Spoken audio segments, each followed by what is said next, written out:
Yeah, because if we pick it up from there, the last time we left off, you guys were all.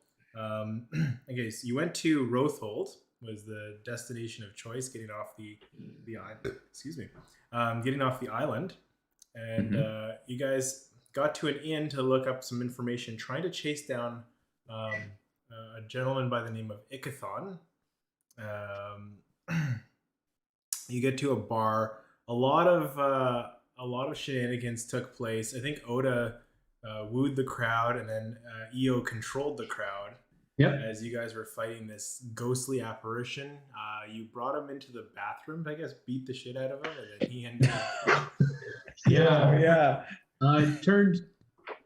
It didn't seem to really affect Rolo or True, but it turned well, I don't know if it did affect. They didn't seem to care. I very much cared that my blood is now black.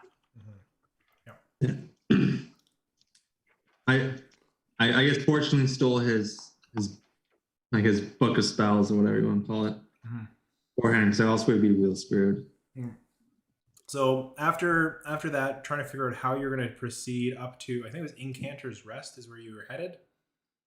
You guys opted to stay off the terrestrial path and decided to take once again into the seas, going down and meeting up with what's her name, the the captain of a ship, Captain Valuna, and you kind of caught her on a good day, good timing, as she was retiring, and you were able to purchase the boat off of her. That's right. Yeah, we bought the ship.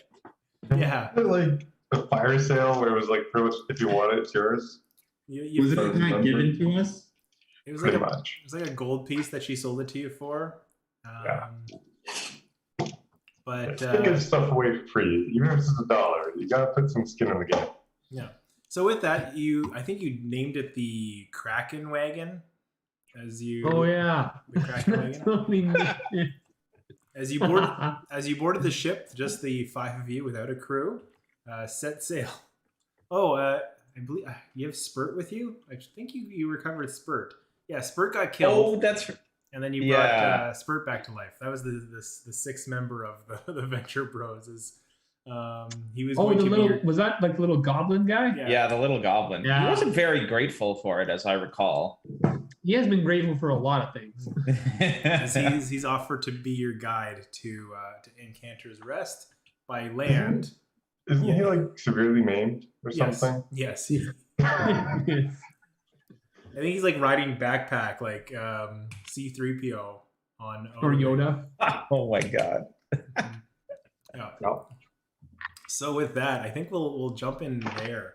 As you guys take off from the coast, you guys quickly notice that your departure caught the eyes of quite a few folks at the dock. As you're pushing off, you could see that it was almost like a deathly stare as everybody on boats, on the docks, in little shoes are just kind of like Hello there. eyes eyes chomping at the bit. A couple just wave awkwardly as you shout out to them. Almost like lions ready for the pounce.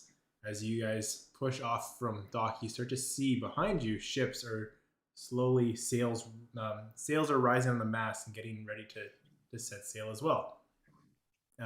As you guys push out, I want to know a little bit of order. What's everybody's role? What's everybody taking kind of as their priority on the ship? Like, who's captain? I'll go open the bird's nest. Okay. I'll just be a deckhand. I'm quick at moving around the deck to do whatever's needed. Yeah, that's pretty much all I can do. I don't have proficiencies in like anything that would help a Okay, ship. so I need a captain. I need a helmsman who got the, and then I also need I guess you got the rest of it because Rolo's up top. So who's gonna be the captain and who's gonna be the helmsman is the last two roles that I need. You guys have jumped in the rest. Isn't EO really good at controlling storms, Rodri, or is that? He dabbles. He dabbles for sure. I don't know if that would be a better like helmsman then, and have Captain Fizz Or Captain Fizz reprises his role because I'm pretty sure he was captain last time. Yeah, you were. yeah. All right, And we Everything- survived. Everything worked out great last time. For us. guy, You the guy found with me. 0 charisma is our captain. Love it. Charisma is my lowest stat. Love it. I Okay. can give you a hand. I got +8 Alright. to charisma. All right, Perfect. let's set sail. All right. As you push off, and you are now out of the bay and kind of getting into the coast, the Blightshore coast. You quickly notice that there are a couple ships that are almost in hot pursuit as you're leaving the bay. You notice at one point a harpoon flies over the deck, splashing the water, almost like they were shot across the bow. Rolo, give me a perception check on what you see.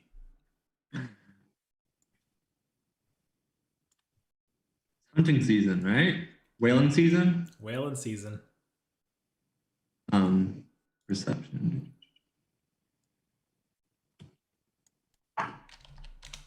That's a 15. Nice.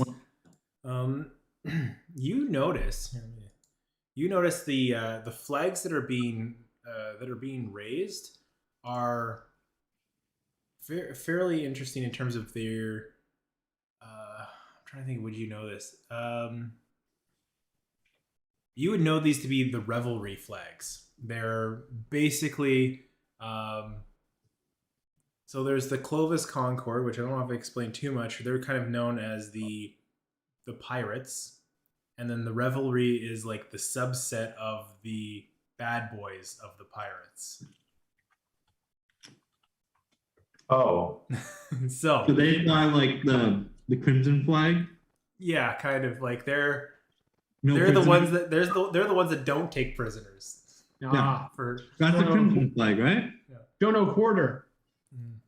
Like marauders more than pirates. yeah. Okay. Hey guys, I don't think those are whale fishermen. They look kind of threatening. Captain, All what right. to do? All right, helmsman. Do you think we can outrace these boats here? Like, We what's can- the wind like right now? We can certainly give it a shot. I can either find ways to maybe speed us up a little bit or slow them down. I don't know how our ship fares compared to the others as well. Like, are we in pretty rough shape with this ship, or is it in like? Yeah, it's mint. Primo? This ship is probably the best ship you've been on. Like a lifetime of work. The Kraken Whacker was considered the crown jewel of Rothold. Oh wow. And we got Got for gold coin, got for eh? steel. Yeah, and you Did gather not get that sense. you gather that they're more interested in the ship than they are in you folks, as everybody was kind of eyeing the ship leaving with basically no crew. So, with that, Captain Fizz, what are your orders? As these two pirate ships are pushing up behind you, and they are slowly gaining All right. position. Helms, we'll go full speed ahead, and helmsman, if you can put a bit of wind into our sails, that would be great. We'll see if we can outrun these guys. Are there any cannons on deck, Eric, or below? There are 3 cannons on top of deck for each port and starboard, and then as you look over the side, you see a row of 5 at the lower level. So there's 2 sets of guns on this ship. There's also 2 harpoon mounted guns on the front of the ship. So if you are forward facing, you've got quite a bit. The one thing you notice is the for like cannonballs. None of them are stored above deck. You notice that the ones on deck definitely functional, but they almost are. They were stowed before you guys took off. There might be one in the might be one in the chamber. You don't know. Who's to say? Deckhands, you want to tend to the cannons just in case things get ugly? Oh yeah. on it.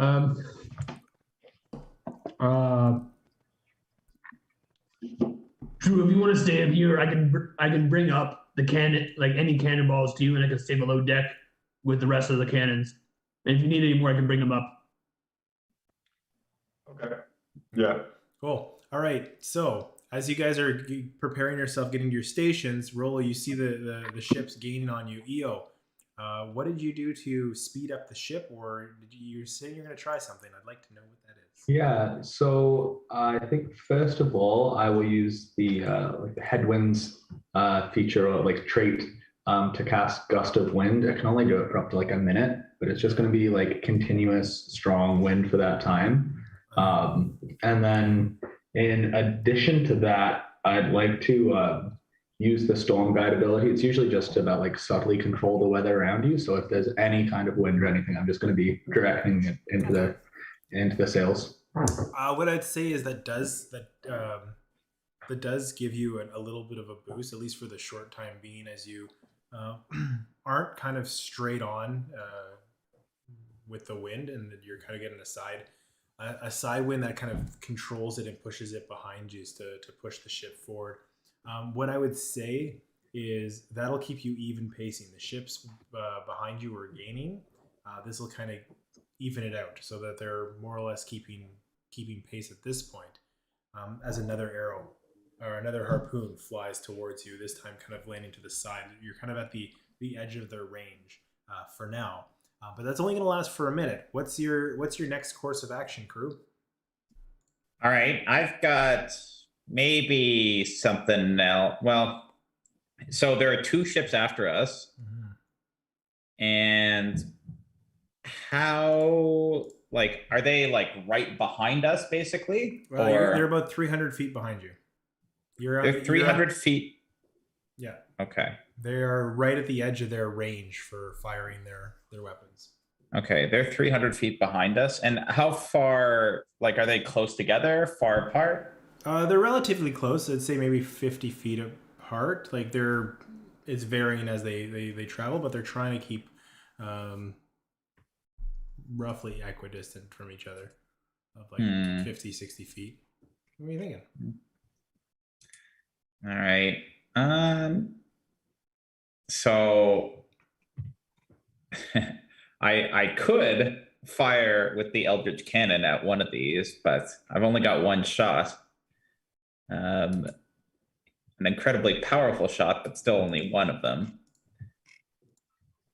But maybe I'll do that, unless anyone has anything else they think can slow down these ships. Hey, Captain, I got my trusty Wand of Wonder. I don't know if the Wand of Wonder has a 300-foot range. Okay, Captain. Are they 300 feet from us at the moment? Yes. Okay. If they get any closer, I might be able to help us out a little bit. Actually, would I be able to twin spell that Gust of Wind with one hand shooting into our sails and the other behind us to not necessarily slow them down because it wouldn't reach them, but for the 60 feet that it does reach to just maybe deflect or reduce the damage of the harpoons? I would say it wouldn't do much more. Okay. Given it's not the strongest spell. Like a Gust of Wind just kind of gives you a half of a speed burst in Mario Kart. It's not gonna propel you across the ocean half the time. It's just a little it bought you some time, more or less.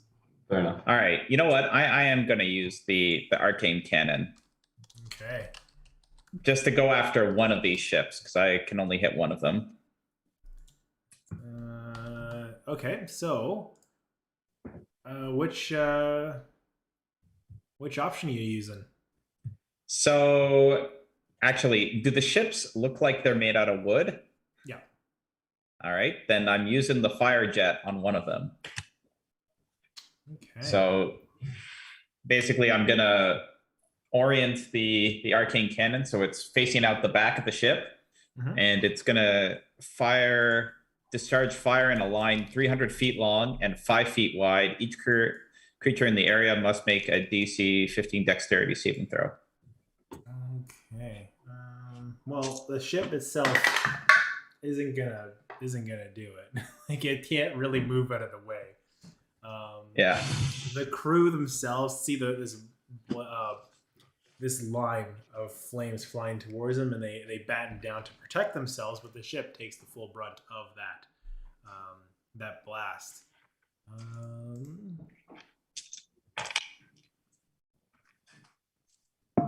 Okay, so what's the damage on that bad boy? I'm just making sure I've got enough dice. All right, so that is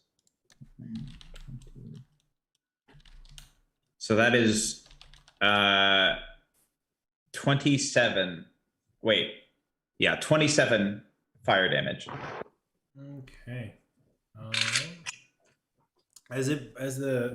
This ship gets hit with you realize that fire is pretty effective on wood. As it ignites the wood. So really check for that. As you see a flame catch on it, and you can see the crew is quickly turning to try and put it out, but there is a little bit of time as the ship starts to burn, at least the front where you hit it with this cannon. There's splinters of the frame that's blasted forth where there's just char as this beam kind of cut into the front of the ship. That ship is starting to swing a little bit as it's trying to protect itself, but it maintains course roughly. It's a little slower than the other one, but your strike hit. How about everybody else? What's everybody else doing? I know you guys are getting ready for closer combat, but just kind of I am loading I guess I'm checking and loading the cannons below deck and bringing cannonballs up to true. Okay. As you are going through the cannonballs, you notice there's actually 3 types that they've got stacked up, and there's basically the it's like I'm thinking of like the bowling ball rack or the cannonball racks, and you can notice that they've got them labeled in different colors. You see the one is basically just like a lead shot that's labeled. Another one has a picture as opposed to just the like kind of the normal cannonball, a picture of like a star burst on it, and then the third cannonball, as you looked towards it, you see it has almost like an anvil on it. Like a heavy shot. I guess I call up to True. True, which ones do you want? Do you want the regular, the star, or the heavy anvil shot? Or do you want to mix? You want to mix? One of each. One of each. All right. So yeah. So I guess I give him enough cannonballs for each of his cannons up on the top deck. Okay, that'll take you some time. So you're working on that. Yep. Yeah.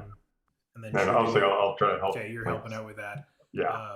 I know Rolo's making a salad up in the crow's nest. Yeah. So I'm okay, boys. Yeah, no, you can't fight on an empty stomach. Crouton's gonna be drinking. The hot soup that's making it tough. About a lot up here. As the crew needs to make a bit of or Spurt makes a deck save to see if he gets splashed by some of that soup that falls off the top. There's my nat 20. Waste of a 20. Oh my god. As he effectively dodges off because I guess he's on the back of Odoving. Kind of pull out of the way as the soup hits the deck. Rolo, you notice that the ship that got hit by the burst is definitely slowing and is kind of pulling up behind as the other ship, the starboard revelry ship, is pushing up, and it almost looks like it's got a bit of a speed burst similar to what you guys felt as it's slowly gaining to about 250 feet at this point. Again, it comes back to you guys. Is there anything you want to do? yeah, I'll leave it at that. What do you guys want to do? Just for a clarification, Eric, there was like a long rest in between. No, Like no. you guys like we gotta go. Okay. So Indomitable's not there. That's not good. Captain, what are the instructions? What are the instructions? Okay, so we got the ship that's on fire is lagging behind, but the other one still, we're keeping pace with it, and it's just sort of at our range. About 250 feet at this point. Yeah, 250 feet. So it's catching up on us. Yes. Yeah. I got Okay. burst of speed. Oh, right, because it was just a burst of speed.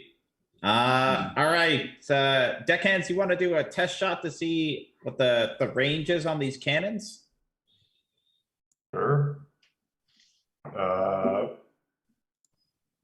just going to take a regular cannonball to see what that does. Don't want to waste any good ones. Regular star or umbrella?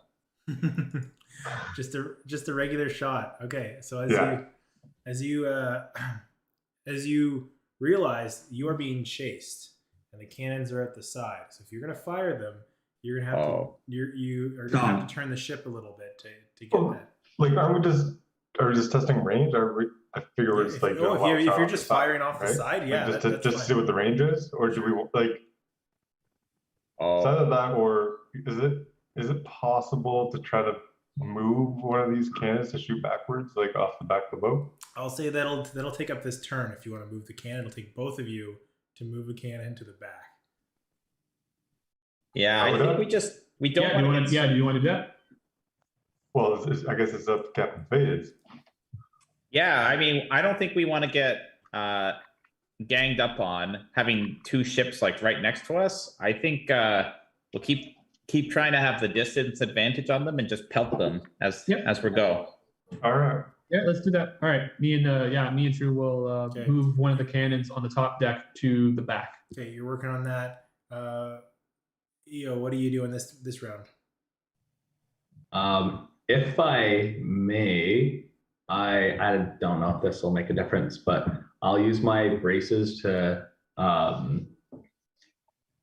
shape water into 5-foot cubes of ice, basically just leaving them as like breadcrumbs in the water along the way, just hoping that the ships either hit them. I don't know if it would do anything to them, or they're gonna try and swerve around them or something just to slow them down a bit. All right, cool. I like that little ice caltrops.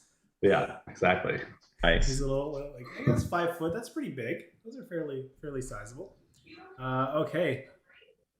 And then EO, or sorry, not Fizz. You're just kind of giving out the orders. Roland, Yeah. You're working through your soup and salad, and kind of watching this go down. Unless there's anything else you're doing from up there. So for ranged weapons, when it's like a number/number, the second number is your longest, the farthest you can shoot, and that's with disadvantage. The first number is normal attack with regular, and then the long range with disadvantage. Anything beyond that, you can't hit. yeah. So on your way, Captain, but I do have a longbow. EO, do you still have that tidal wave spell by any chance? I do. They're gonna need to be 120 feet though. Okay, we'll save that for a rainy day. Yeah.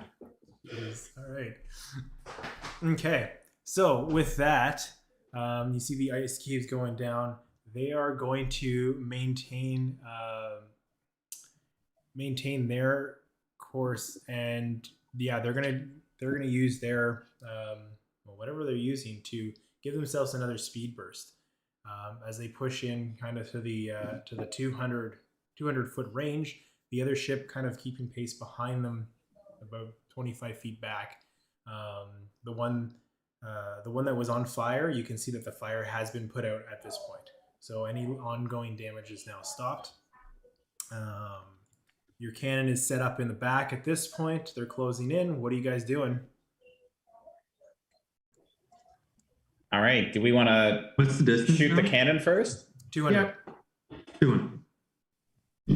Yeah, let's try and shoot that. We're just gonna do a regular shot, right, Drew? Then I don't want to waste the other ones until we know what our range is. True. Yeah, I'll load in a regular shot. And let's fire. All right. So whoever's taking the shot, I want you to roll me an attack roll. So that'll be a d20 plus your strength modifier and your intelligence modifier. Plus both? Yes. You don't get proficiency. It's just your strength and your intelligence added together. Yeah. So it's add the strength and intelligence and then a d20. Yeah. So if your strength is 5 and your intelligence is -1, you add +4. All right. So my strength is +8. My intelligence is 0. So it's a 25. What? +8? It can't go higher than 5. So what number are you looking at? Oh, I'm sorry. Oh, you're looking at saving throws. I was looking at saving throws. Sorry. Oh, so it's just minus the 4 for your. So it's 21. Okay. So yeah. All right. So yeah, The second roll was the first one. The second roll was 21. Yeah. yeah, you'll find the you'll find the cannon sails true across the sky, slamming into the front ship as you see this cannon basically blast through the wood, hitting the deck of the ship. You almost looks like you see something splinter and the mast kind of shake as as it hasn't slowed the ship down, but it definitely seems to have landed, caused some havoc and some damage. Let's see what effect that's going to have on the ship. Oh, okay. All right. Cool.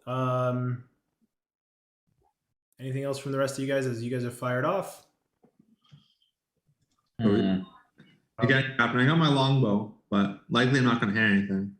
Now, what side did we take the cannon from that we moved to the back, left or right? I don't think we Port or starboard, Captain? Come on. Yeah, I know. But I forget which one is which. That wouldn't make sense to True anyway, so he's just going to put up his left hand. Okay.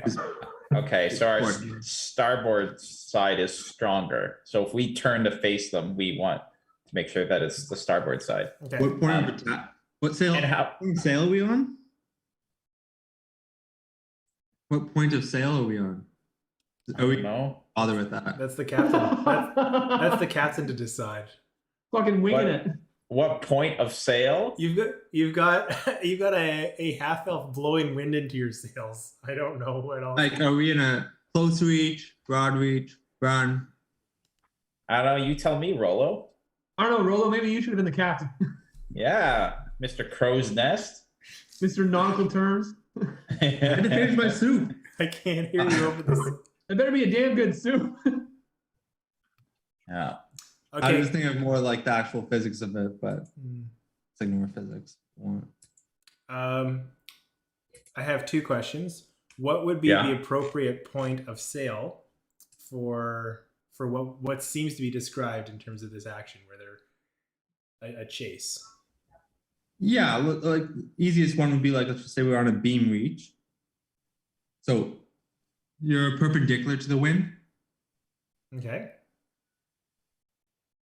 So we don't want to go into irons. We would stop. We'd want to go on we want to go downwind if we want. Oh, so at that point, if the wind, Like that's what I'm just trying to get at is we don't want to. all right. So if the wind is coming at you from the port side, you want to turn left. Yeah, you want to bear off. Okay. Second question: What kind of soup is Rolo having? Oh, it's a very hearty potato soup. Okay. Oh, yeah. All right. Cool. Good stuff. So as you guys are arguing over what type of run you're taking, you notice that the ships behind you. So the first ship that's leading is still gaining. It's getting down to about 150 at this point. The whatever you did with that cannonball, you seem to have quelled them, as the harpoon seems to be hanging down, as looked like they were gearing up to start making some shots as they get closer. Whatever you did, you seem to have knocked that off, at least for the time being. And they're trying to repair their harpoon gun. The second ship is going to be following suit, but it seems to be after putting out the fire, you can see what looks like Rolo actually. You can see what looks like they're gathering crew on the deck, almost like preparing for a boarding party. So that seems what that ship is doing. But with that, 150 feet, turning it back to you guys, what's your plan? 150. So. True, it's your turn with the cannon. I think you know how to use that better than I ever could. Like, if anything, you just stay there. I'll get you whatever you need. I want to try the star ball. All right, let's try that, Eric. All right, give me an attack roll. Starball. What does this look like? That is a 20. A 20. Unnatural 20. Yeah. So it's like the starburst. It's like an 8-star, like 8-sided red and yellow star, just painted on the side of it. Oh, okay. That's what the cannonball looks like. Yeah, it's painted onto the side of the cannonball as you place it in. Does it have a little cork on it somewhere? And I'm gonna shoot it at the same one that I disabled the harpoon gun on. Okay, you fire in. You see this cannonball as it hits the deck, much like you anticipated. Kaboom! As the explosion hits, I need you to roll me some damage. I want to see what how much damage you do to this. It's what is it? 4d10. Ooh. Pretty good. 23 damage. Nice. 23. Okay. Rolo, when you see the explosion, you see a couple of folks falling off the side of this ship as this explosion seems to have shattered kind of right on the deck. The structure of the ship seems to be maintained. However, the speed, the momentum, you see someone that might have been conjuring a spell has stopped to regain focus. They are going to continue for this round. Their pace of catching up to you. However, you could see that might have been knocked off, for at least for the time being, given the blast.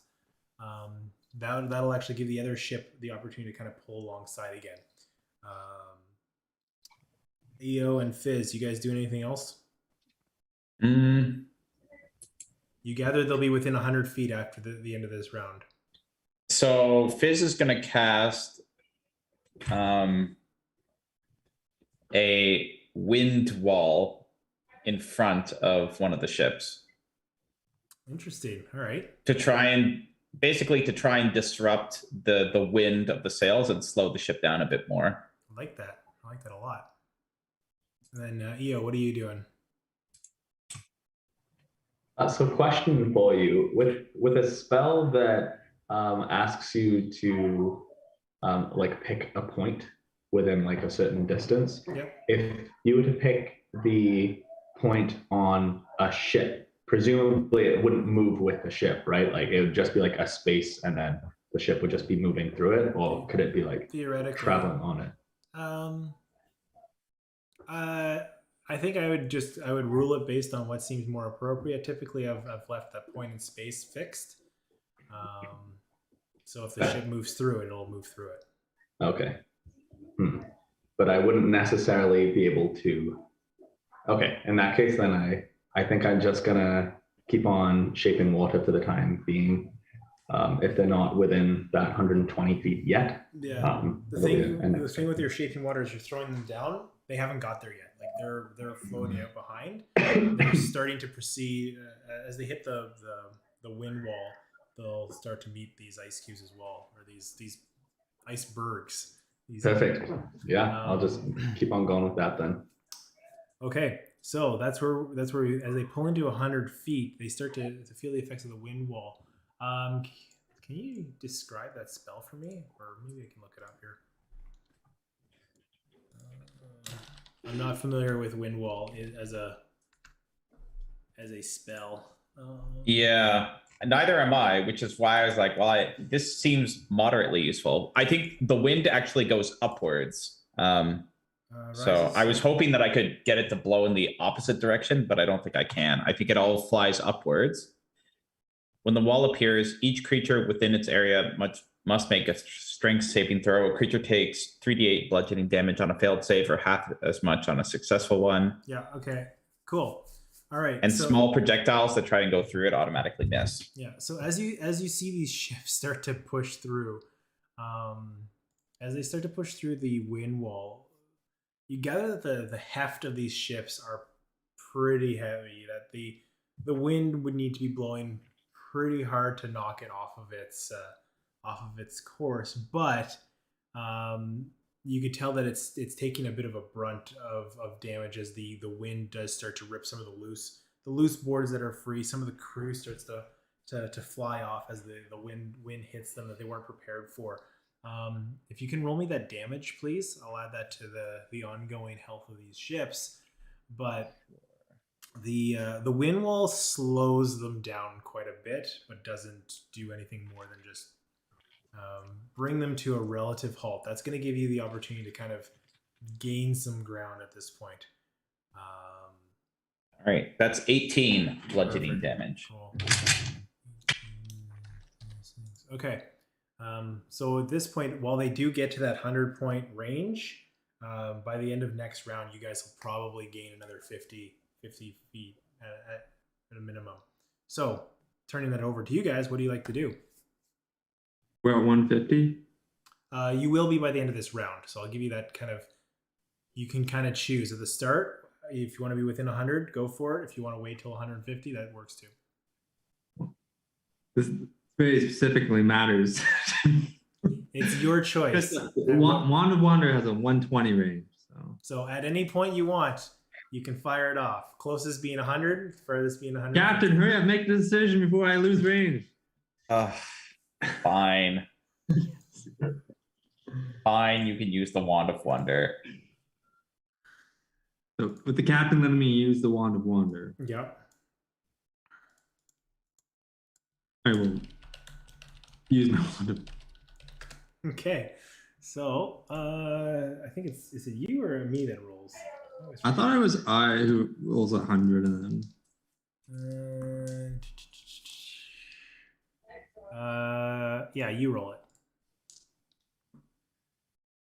Sorry. Try and get the.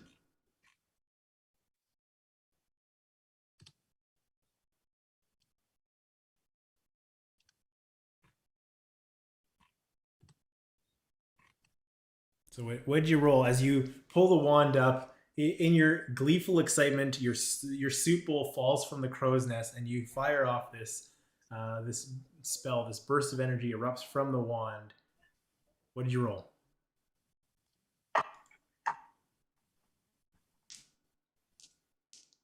26. 26? Watch it just be a stream of gems again. Oh no, this is good. This is a good one. As you spray, this almost like a green gas starts to pour out, almost like a stream of fog just pouring, and almost like a marine layer behind the ship. You just see the ships behind you almost vanished into obscurity as this green wall, this wall of green cloud forms. I need everybody to make a Constitution saving throw. Oh my god. We crop dusted him. And ourselves. Oh, that's a 10 for me, Eric. It's 11. Save. Baby. Ooh, 18. Rolo. 25. When you cast the cloud of stink, you know what to do. I guess sorry, it's a yellowish green cloud. Yeah. It's like pure rust in our lungs. Cloud of stink. All right.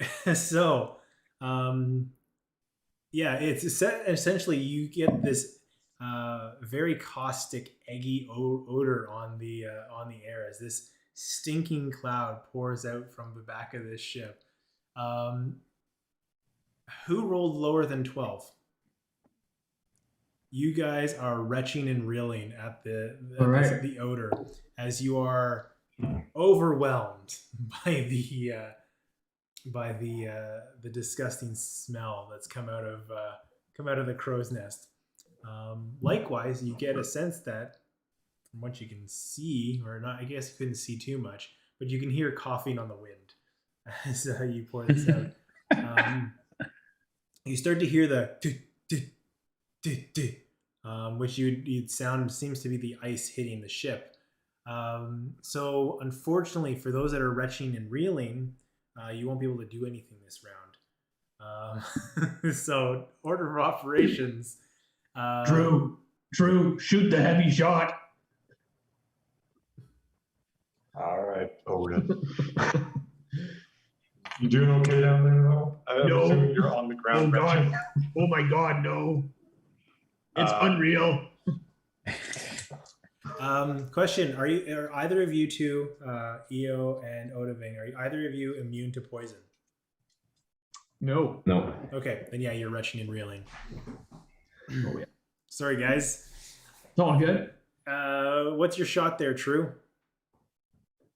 1 second. See, I can't do any of that. Okay. Something incendiary? Maybe it's flammable. Well, so this is going to be the anvil. So I feel like it's just a. Oh gosh. It's a straight 12. Wait, plus.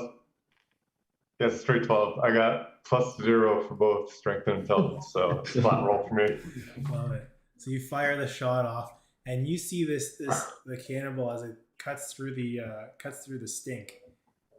You see that the arc of this has a much more distinct arc than the other shots, whereas it rises a little quicker and then just hard drops as the shot comes down,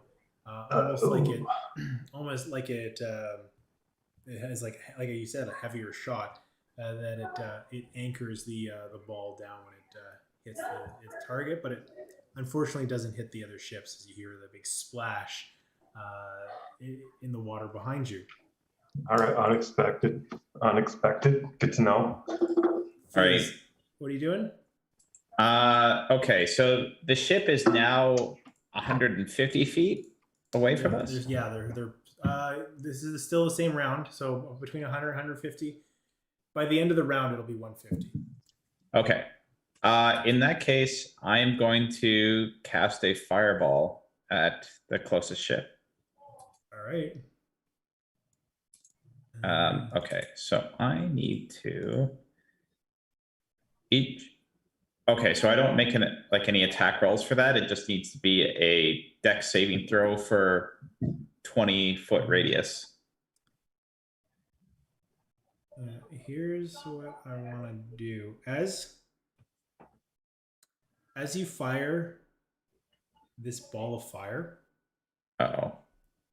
you take your shot and you launch the fireball through this stinking cloud. Oh no. The gas, this chemical gas that's been released by the Wand of Wonder, ignites. As it burns, you can see everything in its wake gets lit up on fire. What I'm going to say is, you know what? I'm going to give each ship a save to see if they can make it through this. Uh-oh. Does that include our ship? No, it's behind you. So you guys are thank God. forward. Oh, you guys are okay. Okay, I'm glad I wasn't the only one thinking about that. That's what I was scared of. Okay, so you see the ship that you damaged the harpoon. You've thrown the cannonball in the lead ship at this point. Push through. You see crew members on fire trying to put themselves out. You see the ship burning, but they are still able to keep somewhat afloat as they're continuing to slow. The other ship, you don't see it come through the crop circle that you just dusted behind you. We now have one ship. At this point, or at least at this point, they are going to try and do something, given that you've lit them up. They are going to fire their harpoon towards you. And as you see the harpoon come down again, it hits the water beside you. basically trying to see what they can, and they're just the rest of their action is regrouping the ship. What are you guys doing? It's like we had our own napalm. All right. Well, maybe I think we turn to starboard and take advantage of them being on the back foot. What do you think? Aye, Captain. Yep. All right, Rollo. Wait. How many cannons are there on the starboard side? Well, 3 up top. 3 up top. Is it 3 on top, 5 Yeah. below? Yeah. All right. So deckhands and myself, I'll come and help out with that, and helmsman steer us starboard side facing the ship behind us. Tally ho. Okay. So as you're pulling the ship over, is that how you do it? I don't know. That doesn't seem. It's a one-arm crank. You got your one crank. You got your one arm on the side of the ship. Yeah. Your soccer right. mom like palming this. Rollo, are you staying up top? Are you doing anything? And I'll deal with the I guess the gunfire after this. But what are you doing first? I'll stay up top, Okay. and then because we're still like we're at 150 for this turn. Okay. Given the difficulty of making the turn and getting set up for shots on the same round, I want you Rollo, to give me a, you know what? Just give me a perception check as you're able to like try and guide your crew into like where to shoot or where to fire, or like timing it out as the ship swings around to give you the right angle. 14. 14. Okay, what I'll say is with that alignment, you're kind of thrown off a bit, and you're able to call out roughly the timing. I'll say if the 3 of you are going down to fire cannons, only 2 of you will be able to effectively hit. So one's going to be an auto miss. So that's how I'm going to try and just quickly solve the mechanics of you, EO, pulling the ship over. Okay, so with that, I will, you know what? Fizz, Odoving, and True, just give me a d20 roll. Okay. The lowest of you misses your shot. Oh. 9. 12. 12. 2. No. 2. I rolled a 2. Okay, so Fizz, you slip on the stairs on your way down, and you don't even get to the cannon. Yeah, that tracks. As True and Oda, I'll give you both each a shot. At this point, if you're using the shots that are loaded in there, they're all standard volleys. Okay. So feel free. I was going to go standard anyways. That's the only way I hit. So it's like that worked for me before. So. All right. So make your attack rolls. And then we're still doing the strength, right? Yep. Yeah. So that's a natural 20, Eric. So it's going to be 24. Ooh. So 24 damage. That's double. Or sorry, yeah, that'll hit. So roll your damage. What is it? Roll the damage for these. These are 2d10, double it. So 4d10 for your standard cannon. And then True, what was your shot? I whiffed it with a 10. Okay, unfortunately that flies clear, but you hear the bang. Fuck. 37 damage, Eric. It's almost maxed. Jeez.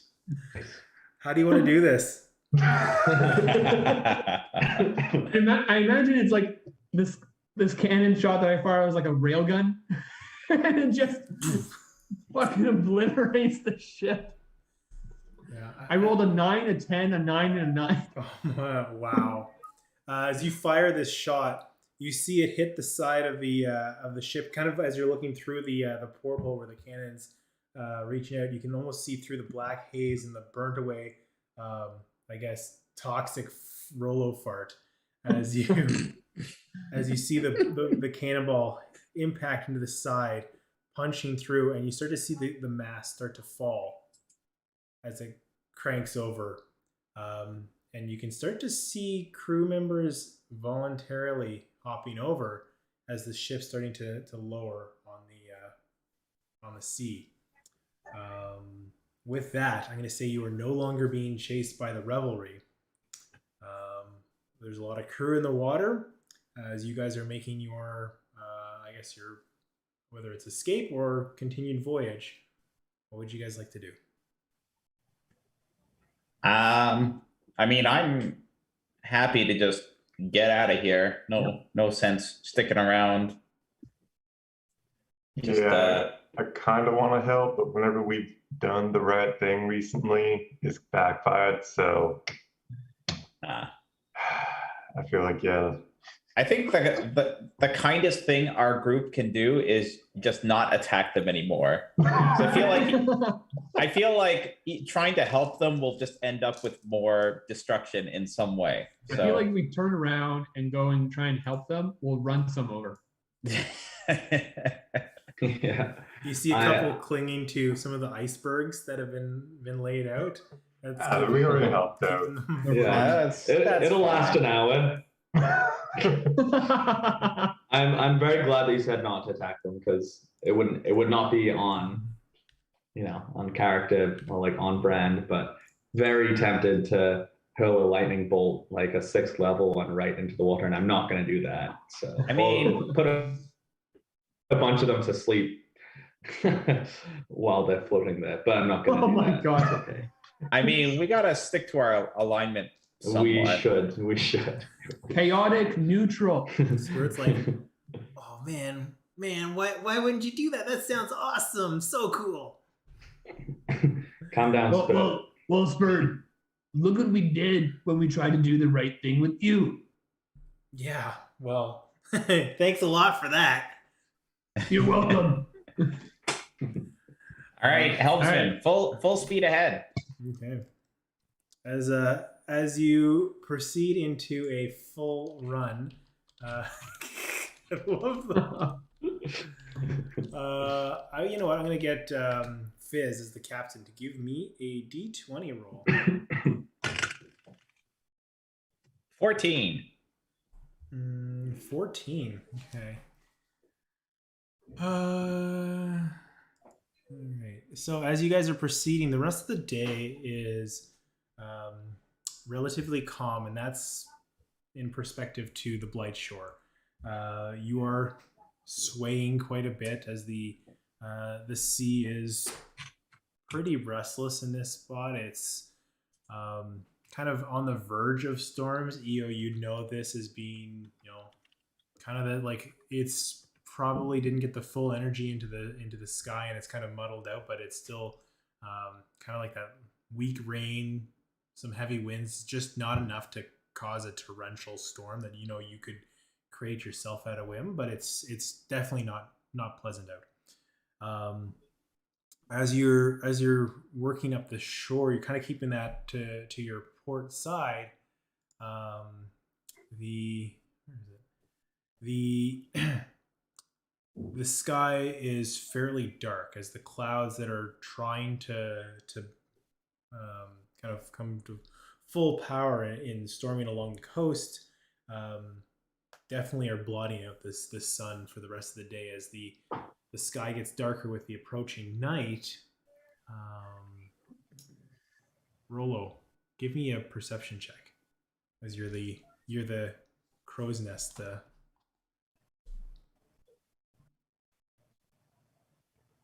Oh my god.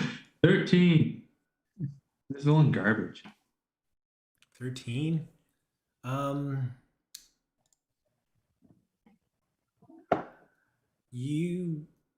You don't see it, and you don't know what it is, but you get a sense that there is a dark spot on the windward side of the boat. Is that a thing? Yeah. So are we on a port tack or a starboard tack? You'd be on a port tack. So it would be off the port side. Interesting. All right. See, I'm learning so much here. You do get a sense that there's something dark in the skies above you, but you can't quite figure out what's going on. So it's directly above us?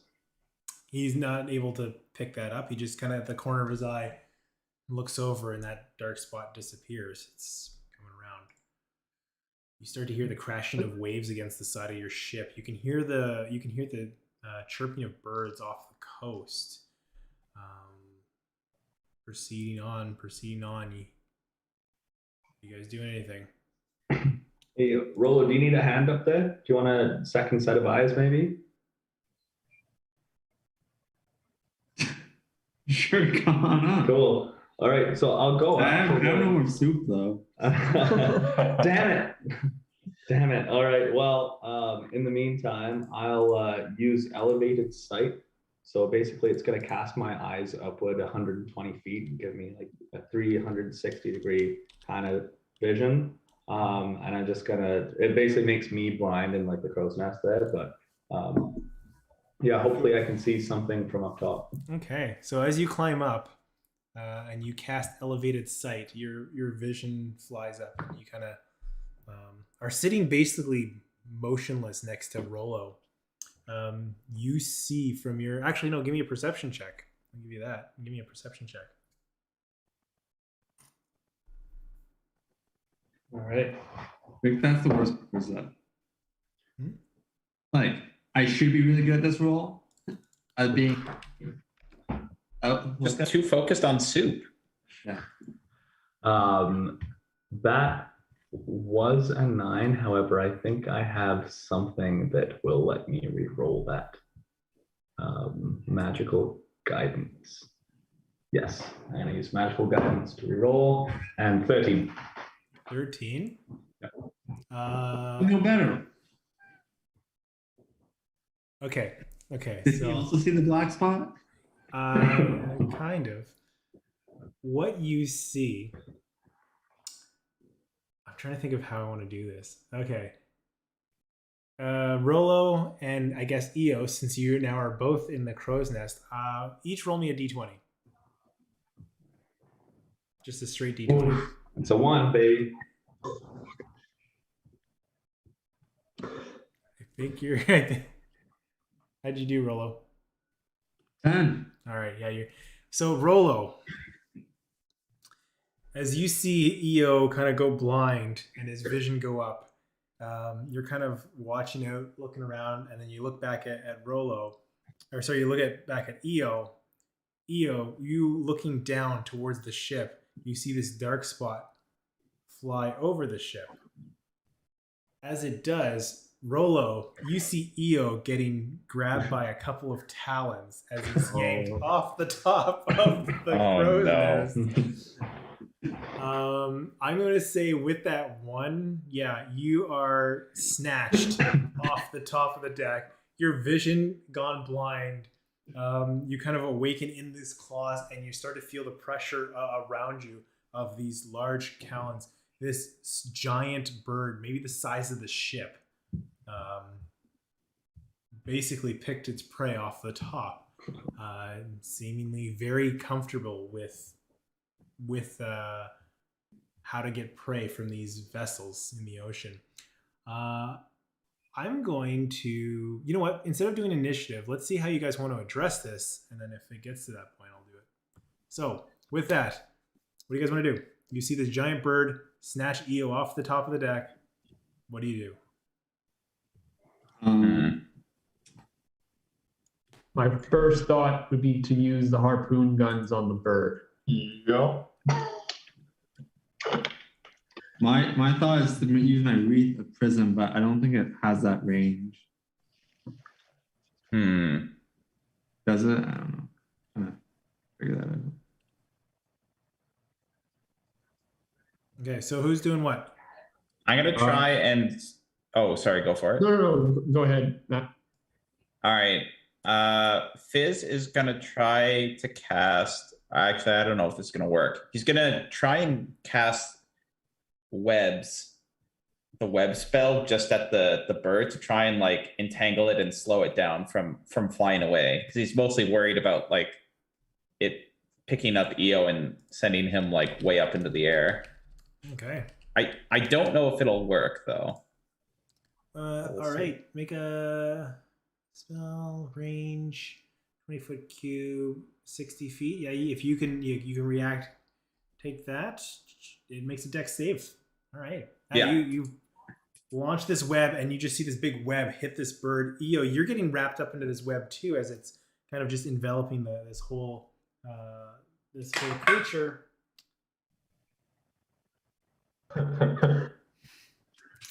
All right. You start to see it fall as the webbing snaps in, and it's starting to drop. As it's dropping, because it's still fairly high up. What do you guys all have like a split second to react? You guys do anything else as it's falling? I Where guess is I. it? Go on, True. Where is it oriented to the ship? It is windward or to the port side, since you have a port tack. Okay. Can the harpoons shoot in that direction? Harpoons are forward, guns are side, and then the one gun you have on the back. You can't just twist the harpoon a bit?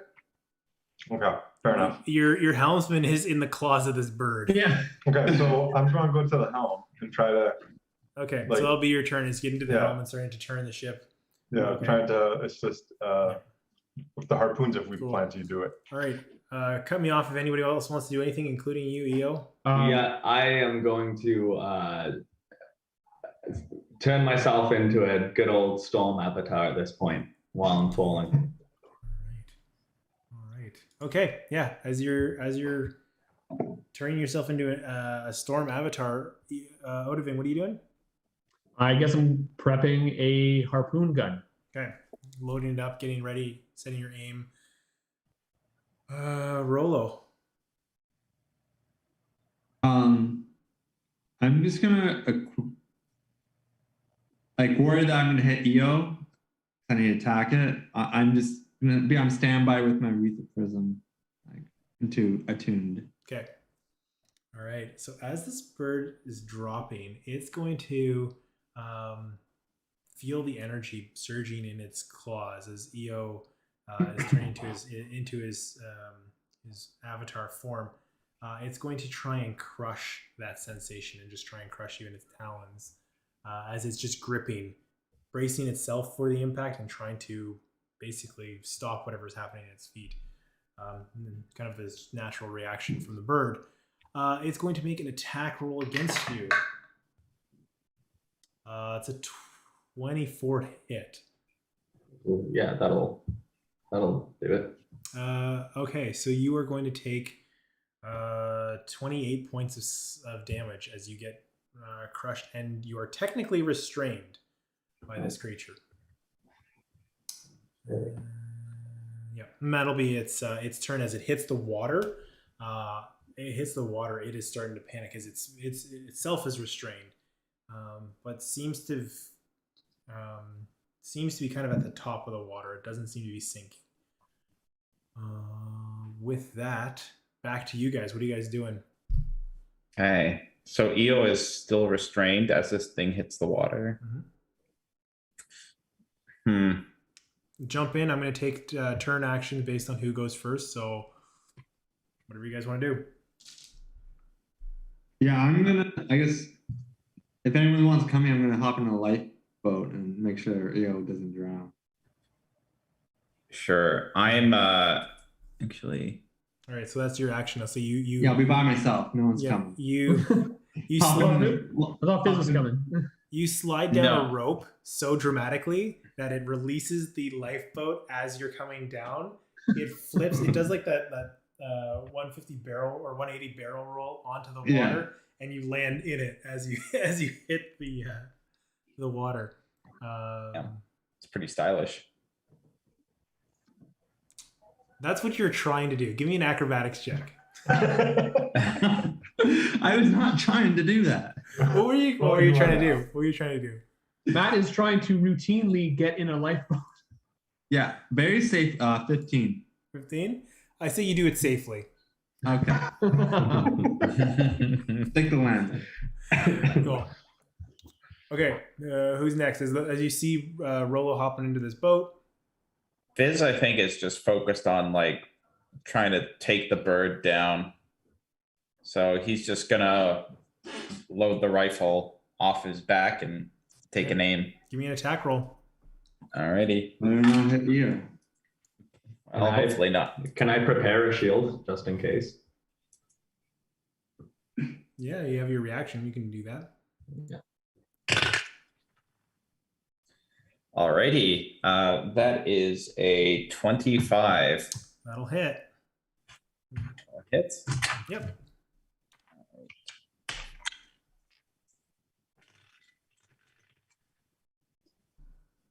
Okay, so that is 12 points of radiant damage. Okay. Yeah, you fire into this bird. It starts to scream, really shrill shriek as it takes the shot. It seems to be just struggling with this web. How long does that web last for? It lasts for, I want to say, an hour. Let's see. Yeah, it does. Or, Although it oh, does, but it's concentration. Yeah, it does get a chance to break free. That's what I forgot to do on its turn. Yeah, that'll.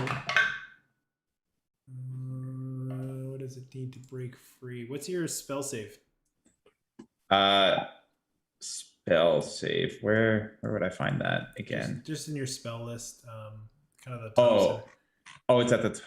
Yeah, whatever the check is that I have to beat for your spells normally. So it says save DC. It says 15 and then 12 next to it. I don't know what the two. The 15 is the one I was looking for. Yeah. Okay, so it starts to fight. It's unable to break through the web for this round. So you take the shot. Rolo's in the boat. How about the other three of you? What are you guys doing? I guess. Are we in now position for me to take the shot with the spear or the spear gun, I guess, or the hook? All right, that's what I'm going to do. So is it still strength plus intelligence to shoot? Mm-hmm. With the harpoon? Yes, the harpoon. The harpoon is dexterity and intelligence. Oh, we messed up the order here, True. Yep. All right. We'll try it anyways. 19. Like, yes, that'll hit. Nice. You line up this shot and you almost like, when you lead a shot, this is like reverse leading where you're slowly moving into a stationary target and you're able to kind of lead your own shot as you're swinging around in tandem. You and True are able to fire this into it. Roll me the damage, which on this one is it's 4d8 for the 4d8 for the harpoon. That is 13. Okay. Again, this thing squeals. That harpoon, as you fired, you notice there's a rope tied to that harpoon. Oh yeah.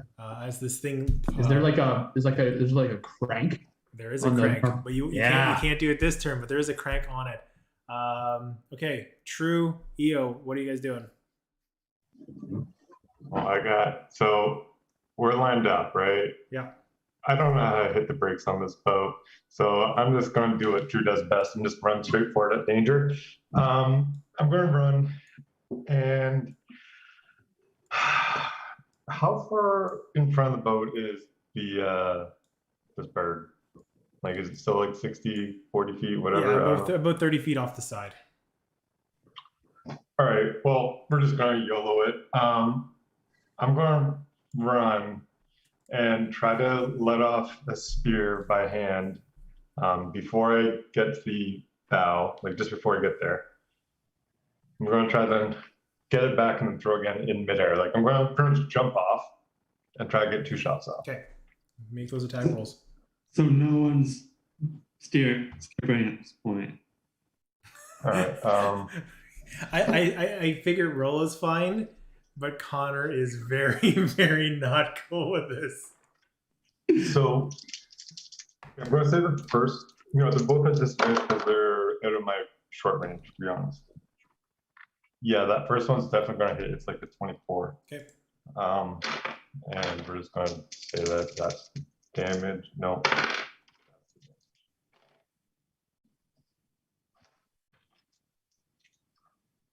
All right, how much 18 damage? damage on the first one. Okay. And that's, oh yeah, so then this one's going to be, oh, does a 17 hit? Yeah, it does. Okay.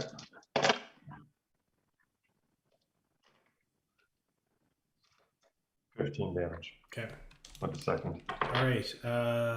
Still, it seems to be fighting off these strikes. Seems to be doing okay. Io, what are you doing? You're restrained in the thing, but you are in your avatar form. What are you doing? Okay. Am I able to do anything with my hands? Like, could I reach into a pocket or something? Yeah, essentially, it's like wrapped around you. You're kind of like trapped in it. Effectively or mechanically, you can't go anywhere. You're stuck in the talons, but you can kind of do whatever you want. All right. In that position. All right. I got a couple things in mind. So first, I'm gonna reach into my pocket, and I've had this for ages, but I haven't used it. And it's like a magic deck of cards. Okay. Okay. Yeah. So I'm gonna use one of those. So I don't know how you want to do this, but I did find like a card generator online. No, I've got the deck. I have a deck. I didn't think you'd have it, so it's downstairs. Give me a second. Yeah. All right. I'll be right back. A deck of many things. I don't think it's the deck of many things.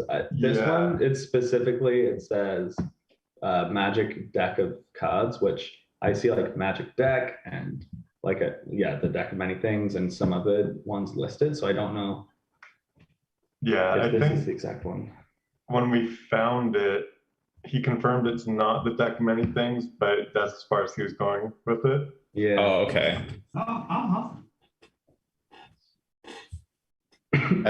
That's the only deck I know of in D&D. All right. Well, he's got a physical deck, so we're fine. Yeah, because I had this like when we first got the deck, and then I've had it on my desk forever, and I finally said, you know what? I'm gonna put it downstairs because you're never. Oh wait, is this the 3D printed case you got? Yeah, I printed a case for it, so I didn't lose it. Ooh, cool. Nice. Right. And so what's this deck called? Is it magic deck of cards? Yeah, you never Okay. found out what kind of magic deck it was. Right. Right. Okay. Okay, so here, let me pull it up.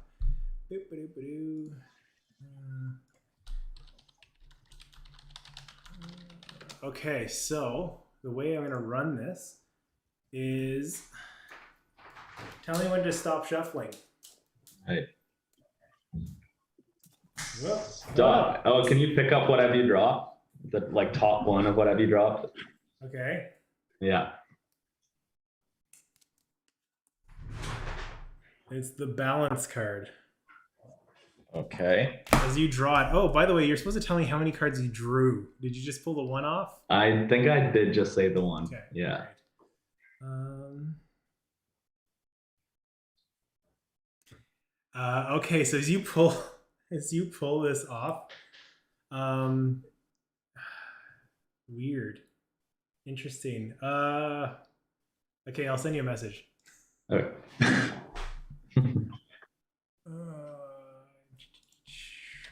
In the meantime, just a question about the storm avatar. So it says as bonus action, any like creature that you can see can be like struck by lightning. I don't know if that's coming from me or if that's from the sky and wouldn't need any kind of, I don't know, it's not like a regular spell casting, I don't think. So like the lightning just comes down with yeah, it's not just a regular spell casting. You can just yeah. Effect. Cool. Then I'll do that as well. Like I'll zap me and the bit with being immune, like immunity to that. Yeah. Okay. Cool. So roll the damage for that. And I need to. You had to pull that deck out. That's awesome. I love it. That'll be 14.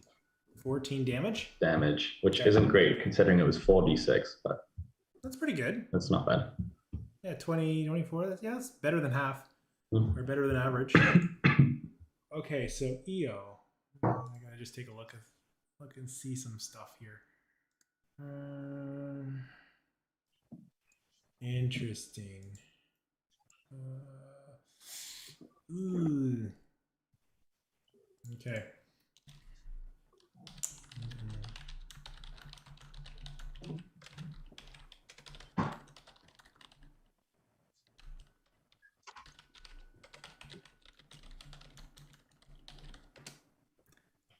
I think I got the right. I'll check my work one, but I think you might have sent it to my personal. I mean, my work one. I'll send you the other one. I sent it to both. There you go.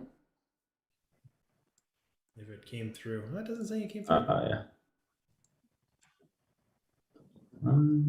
Okay. Well, once you get that, you can read that. We'll continue on. Sorry for the little delay. As it fires, as this lightning comes down, as this lightning comes down and starts to electrocute this bird, the lightning hits the water. As you see, this bird is sitting on top of the water. Electrical charges start to tendril out. Who else is in the water? I'm probably hitting the water about now because I did jump off the boat. 14 lightning damage. How much? I'm in a little dinghy, so You're fine. I'm still. I guess I'm connected to the bird with the harpoon gun. No, I wouldn't say it runs up the rope. It's just rope. Okay. It's not unless it's wire. All right. I thought I asked. Is it cable? It's pure. They shot him with? It's just yellow. It's just metal cable. It was 1-4, like 14 damage. So first of all, no, Rodri, you can't do that. You chose the card. You suffer the card. No to both questions. Yes, at least for now. Okay, curious. And okay, so I'm just gonna jump back in. It's the bird's turn after all this. Cut me off if I miss something, but the bird is actually going to push through the webbing. That lightning shock, I would have said, is enough to drop you from its grasp. Kind of panic with getting stuck with a harpoon. It's going to try and take off. That harpoon is still lodged in it as it's starting to work its way out. That's going to be its turn. Is it's going to try and take off and move. Back to you guys. What would you guys like to do? All mine will be easy. I'm gonna go collect the All right, you. I'm gonna start reeling this bird in. Okay. I'm just taking pot shots with the rifle, chamber in another round. Make your attack roll. Eo or Odovin, give me a strength check to try and roll this thing in. True, what are you doing? Getting cooked in the water. It's still cooking me, or no? You're fine. Okay. I want to swim up to it, and then I'm gonna just go for a throw with my claws and just try to kill this thing in the water. It's in the air. It's in the air. Oh, I thought you said it's taking off. It hasn't took off. It's taken off. Fine. Okay. It went Liam Neeson and I got it there. Well, I guess I'm gonna go console Eo in the water, unless he's like all like lightning god floating in the sky. Yeah, the three of you converge on the little dinghy. Yeah. What's your shot there, Fizz? It's 15. That'll just hit. Whew. What? That's right. easy. It's nowhere near bloodied. It's easy to hit. Yeah, that is 14 points of radiant damage. Okay. And then what's your strength check there? It was only 8, so it might get away. Yeah. Well, let's see. Unless it rolls a nat 1. It does not. So it's able to break the harpoon and start taking off. Yeah, I'm going to say that's going to probably end it because that lightning wasn't really something it wanted to deal with. The harpoon, you guys definitely panicked at hitting the water. So with that, you're able to kind of regroup back of the ship or back of the dinghy. Bring the dinghy back into the ship if you want. Regroup on the ship on the Kraken wagon. And unless you want to do anything now, we might take a break there. Sure. Yeah. No, it's just clean his fur. Okay. What did you say, True? Oh, he's just going to clean his fur now that he's out of the water. I don't know. All right. I'll be back in like 4 or 5 minutes. Okay. See you in a bit.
Okay. Well, that's awesome, but I'm gonna cut us Let's back. get back to D&D. Cut us back to the action as you guys recoup and reconverge on the deck of the ship. The rock seeming to have flown off into the distance. You guys are able to regain the port tack as you are what's the I had it written down. Point of sail is now, I don't know. You're going north. You're traveling north. All right, I'll do some research and I'll try and get better with it. But as you guys are heading north with the coast to your port, is there anything you guys want to do as the night has started to take over and kind of difficult to sail if you're all sleeping? Spurt can do his best, but he's definitely in no shape to helm the boat. How would you guys like to proceed for this evening? All right. I'd love a nap. Sleep time. You'd love a nap? Yeah, I'm like okay, but I'm seen better days. All right. As captain, I'm willing to take the first watch because I don't necessarily trust Squirt on his own, even in the maimed shape he's in. Okay. As the four of you go to sleep, Fizz, give me a perception roll as you are taking the first watch. Sure. All right, we'll go with that. Perception, that would be a 17. 17. So, Eric, we can't be surprised. Right. Yeah. It's true. We could literally all go to sleep. Okay. The trident will wake us up, and we will not be surprised because the trident of warning. Okay. But that's just if combat starting, isn't it? Yes. So anybody could spy on us, but if anybody wants to fight us, we all wake up and we cannot be surprised. Okay. The ship could also hit like rocks too. Yes. Yeah. So you kind of need someone awake. Yeah. Yeah. I thought we anchored when we were taking a nap. Oh, if you wanted to anchor, you can do that. Well, how do we know how far of a trip is it to get to the Incanter's Rest? It was a few days. We haven't. True wouldn't know this part of the world, so even though I'm looking at a map, he wouldn't know this, so I'm not going to ask. Never mind. All right, so we still can't be surprised. Okay. Yeah. No, we'll keep going. What you do notice as you're looking about, there are storms crashing into the coast as lightning lights up the night. As you can see, kind of through the rain, treacherous winds are picking up, and some of the waves are slamming against the boat. It makes it difficult to sleep, but most of the rest of the group does sleep. Okay, so Eric, you have it wrong. We'd be on a starboard tack. If the wind's coming from our right. Port, it's from the left. Coming from the shore? Yeah, the shore's on your left, on your port side. Yeah, the shore's on our left. And the storms would be coming from our right. The storms are on shore. Oh, okay. Yeah. All right. It is weird. Good observation. It must be a wizard at work. Unusual. As you see, what you do see with the 17 Sorry. is as Fizz, what makes out looks to be a tornado ripping across the coastline. Oh. Ripping across the coastline? Mm-hmm. Is it coming out from the coast or just along the it's coast? Somewhere on shore. You can't quite make out where it's touching down, but you gather that was roughly where you would have been traveling on shore had you taken the dirt path. So you're kind of sitting with your cell phone, like, we at least dodged that. Yeah. Well, that's nice. But Okay. with that, your watch comes to an end, and who do you wake up to pick up the next watch? Oh, it's got to be my second in command, the helmsman. Actually, no, because he was injured. I will go with one of the deckhands, Odoving. Sure. Okay, Odoving, as you wake up, you're kicked awake by little Fizz, and you kind of set up onto the ship, maintaining your heading, basically keeping roughly that same distance from the shore. Give me a perception check as you're watching out for your watch. That's a 9. 9. You're not paying attention as well as Fizz was. You don't quite catch things. As you do, you feel a scrape along the side of the boat, and you're able to quickly pull off before it does any damage to the ship. Almost like you got a little too close to ground. That was actually pretty close. You got lucky on the roll. All right. And you get a sense of like, oh, maybe I was dozing off a little bit. I should probably end my shift and turn it over to somebody else. Who would you like to take the next watch?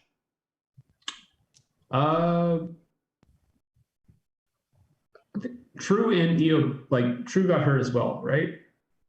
Yeah, Because but you I'm jumped in pretty the good. water and got zapped. Yeah, but don't worry about me. Oh well, I'm just gonna make it roll because he's got like really good perception. I think you were in the crow's nest. Yeah, whatever. Yeah. Rollo should be equally capable. All right, you kick Rollo awake. I do not kick Rolo awake. I wake him up. That doesn't sound good, Oda. Like, you would definitely be gruff about it. Yeah, actually, you're right. I like shake him awake. All right, Rollo, you're awake. Are you doing much like the other two, watching what's going on? Do you have any plans while you're on watch? Who's actually steering the ship? That would be you. Mm-hmm. Like, so you can't really do much then. Yeah, so I'll steer the ship. Okay. Stay a little away from shore where all the tornadoes and sandbags and shore. Give me a perception check as you continue to steer away from the shore. 19. 19. As you start to pull away from the shore and you realize you're getting a little bit more into the open sea, you start to see large swells. These are definitely different from the remainder of the swells of the ocean. As you can see with 19, almost looks like something is pushing through near the surface of the water, swirling about. As you see this, you'll get a chance to react before I'll see if it spots you guys. What are you doing? I'm steering back towards the shore, Okay. away from the sea monster. Okay, give me a stealth check, because that's what it's going to try and... So as you are controlling the ship, I'm going to see how noticeable you were. So give me a stealth check with that roll. 14. 14? Not bad. As you're able to get past it, it only rolled an 11 for its perception. So I rolled a 2, so like, oh, not bad at all. All right. I guess I automatically would have beat it no matter what. Not necessarily. Like, it could have rolled higher, right? Yeah. Yeah. But based on what you rolled, It's passive. Actually, if I take the passive perception, was higher than the roll, but still didn't meet the 14. Okay, so as you're pushing out with the 19, what you see is a large tentacle rise up over the water and slam down, but you're able to stealth past it as you get a little bit closer to shore, and the sun's starting to bring a bit of a glow to the morning, but you still can't see it because the clouds are still fairly heavy over this portion of the sea. The day has come. You get your long rest. The whole group can all take their long rest, and we start off the new day fresh. And I'll leave it to you guys on if there's anything you want to chat about, anything you want to do. We'll do that first. So no major issues over the night for anyone who took rest or just took a watch? Just a giant tentacle. Oh. No worries. Made my way past it. Who wakes me up? And if anybody sees a scratch on one of the sides, that was already there. It was already there, I swear to God. Right. Okay. Do we just wake up by ourselves, or like does anyone come and wake you up? Or is it just like we naturally just are like, oh, okay. It's up to you. Yeah. Are you still sleeping? You can still be sleeping. Like, Yeah, I think I'm pretty out of it. Okay. So we're all kind of up, but there's no EO. Who's steering the boat? Yeah.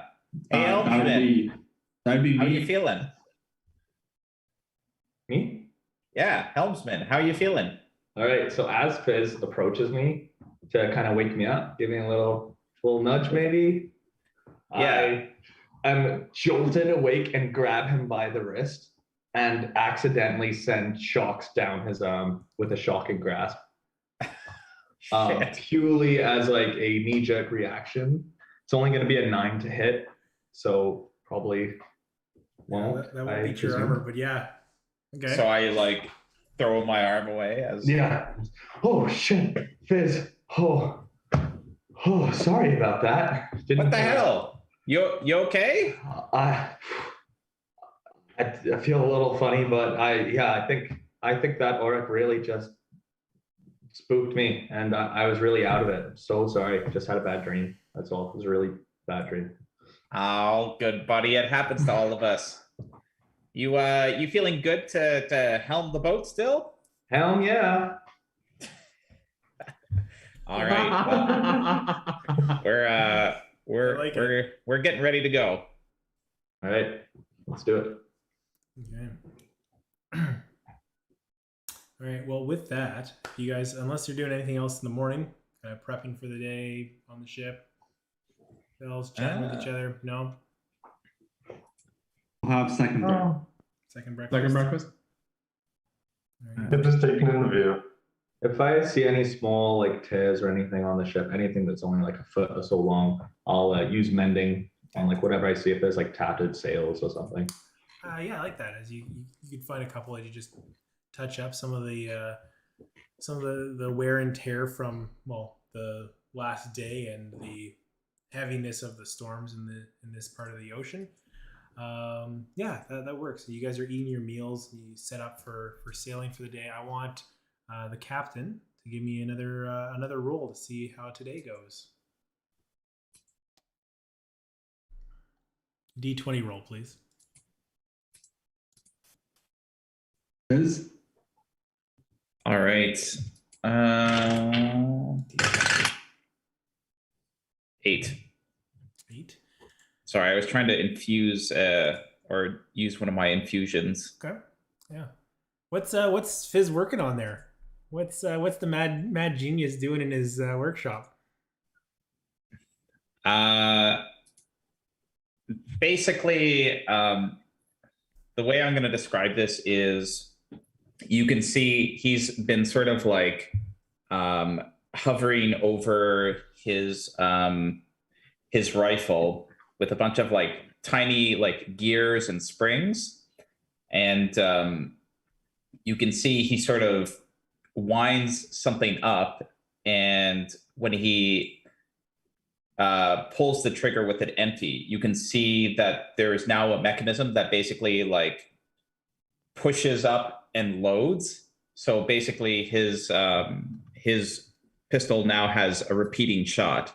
So basically, it has a bonus to attack and damage rolls, but it ignores the loading property So as well. it into a semi-automatic. I mean, you know, This is gonna be really, really fun. I don't get extra like attacks with it, but I think it just like means that I can use it like indefinitely. Well, like it also.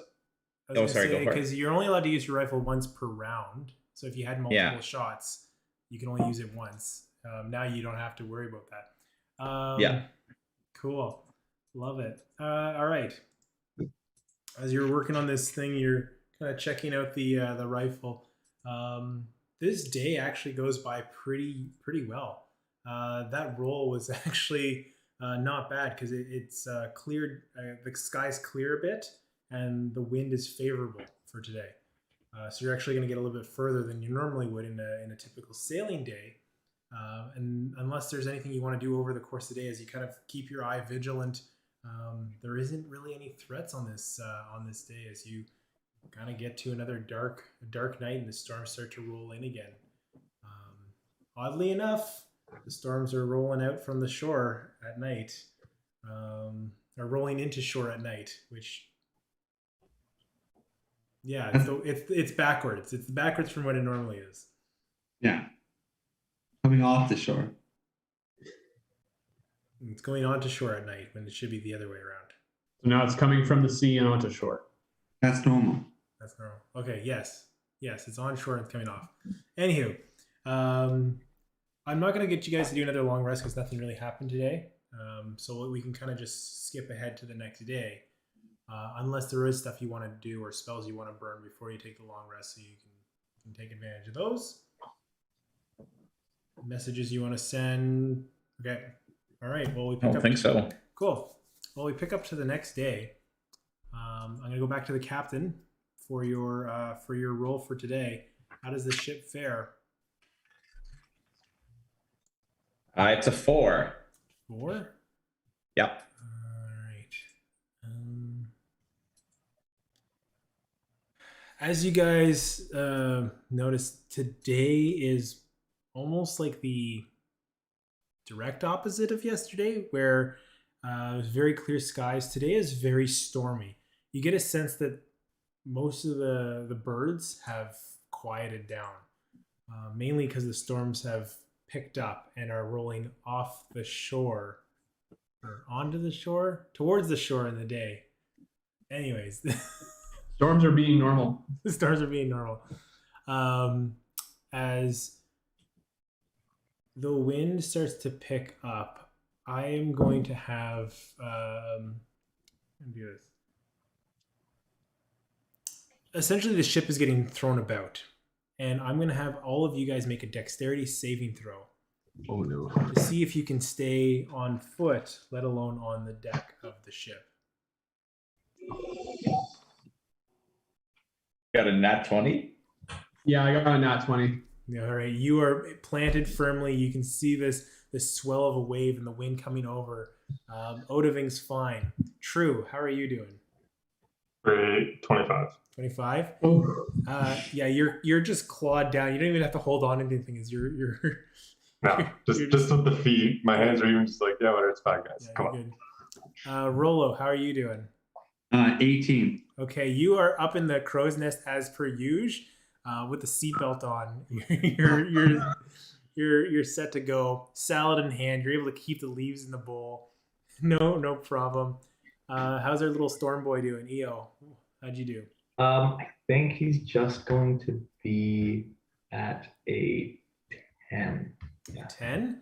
Okay, so a 10, you will be knocked prone as you slide across the deck. You're going to slam it to the side as it slams. Come on, up. you get your sea legs under you. You feel your ribs crash against the side of the ship. You're able to stay on the ship, but you are prone. Fizz, how you doing? That one. Oh no! As you guys are all get your sea legs under. Fizz is just gone. As you all brace yourselves, where did Fizz go? as he is flung overboard into the ocean. I'm going to pick it up there with what are you guys wanting to do? We just lost our captain. Yeah. Captain overboard. So Oh, did you see where he went? Like, did you see what side he flew off? I'm gonna say with a 1. I don't think you did. You guys were all focused on maintaining yourself. It's just whoop. Oh god. What I have seen, I did roll a nat 20. Here, a 50-50. Odds or evens? Evens. All right, yeah, you did get to see him. Where did he fucking fly out of? He went off the back of the ship. Sounds about right. How about the waters? It's pretty strong. You're into a Cat 3 tropical storm. This is fine. The back. Well, do you convey that to the rest of the party? Yes, I do. And right after I do that, I guess I'm diving straight into the water with my athletics. I'm gonna actually. Do I have a chance to do anything in the water, or am I like you hit knocked the out, water? or- You hit the water. No, you're just overboard. You hit the Okay. water. What are you doing? Well, just to make things easier for everyone else, Fizz is gonna load one of his bolts of light into his crossbow and fire it up in the air, kind of like a flare. Okay. Ah. As you're stringing in the water, you fire your flare. Oh no. Okay, so you can see where Fizz is. All right, as you dive into the water, Odoving. Yep. As you hit the water, because Fizz is at the top, you hit the water. Give me a perception check.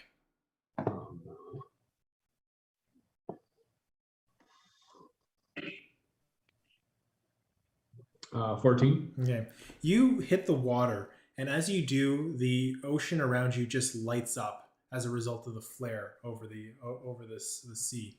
And as you do, you see 2 large masses moving around you. As you can see, long fish-like creatures, large teeth. You would clearly see these as sharks. However, the fins along the mouth, or I guess the fins, around where the gills would be, you see tentacles hanging down, kind of dragging in their path.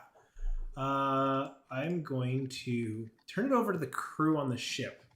As you see Odoving take off, what's your immediate reaction? I guess looking for boats. Who's steering the ship?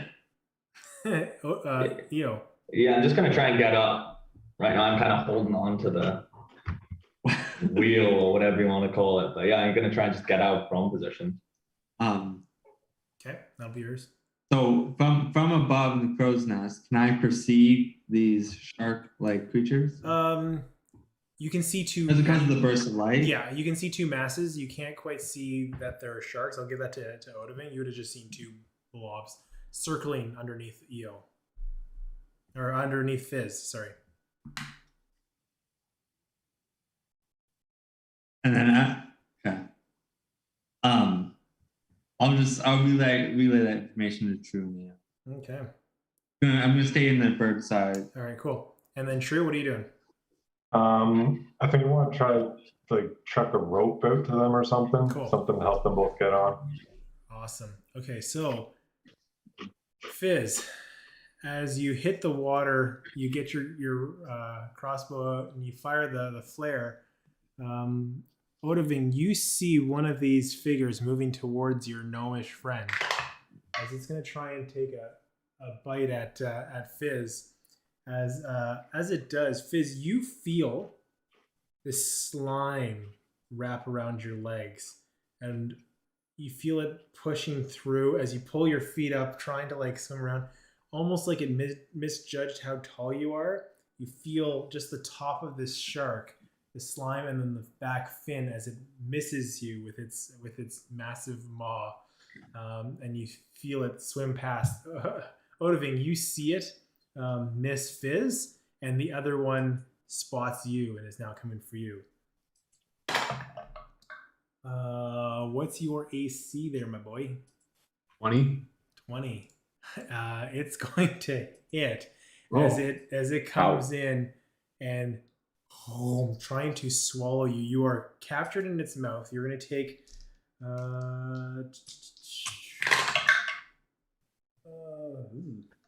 15 points of piercing damage as the teeth kind of bite you and then pull you into its mouth.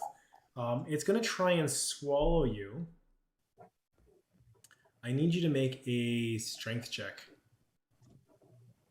Strength saving throw, sorry. Sorry, I'm just looking at something. As you are being strength saving throw? As you are being devoured by this creature. 22. 22. You are able to kind of prop it open as you're able to keep the jaw open so it can't swallow you. As the tentacles start to move in towards you, it is now your Eric, turn. it'll only do 12 cool. piercing. Yeah, that works. It is now your and Fizz turn. I'm gonna run through it this way. All right. I am going to try and use my athletics to get to Fizz as fast as possible. Okay, you are inside the mouth of this shark. Oh, that's right. I thought I resisted that.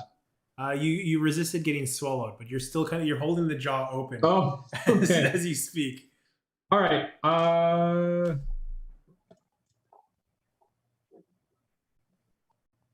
I guess I'm going to attack the shark. So it attacked me, right, Eric? Yep. Okay. So I guess I'll use that next time. So I'm going to attack twice with the trident. Okay. All right. So be a little interesting with how these sharks work. Give me your attack roll. So one was a 10 and the other was an unnatural 20. Okay, so the unnatural 20 will hit. Rather than rolling damage, I want you to roll me a d20.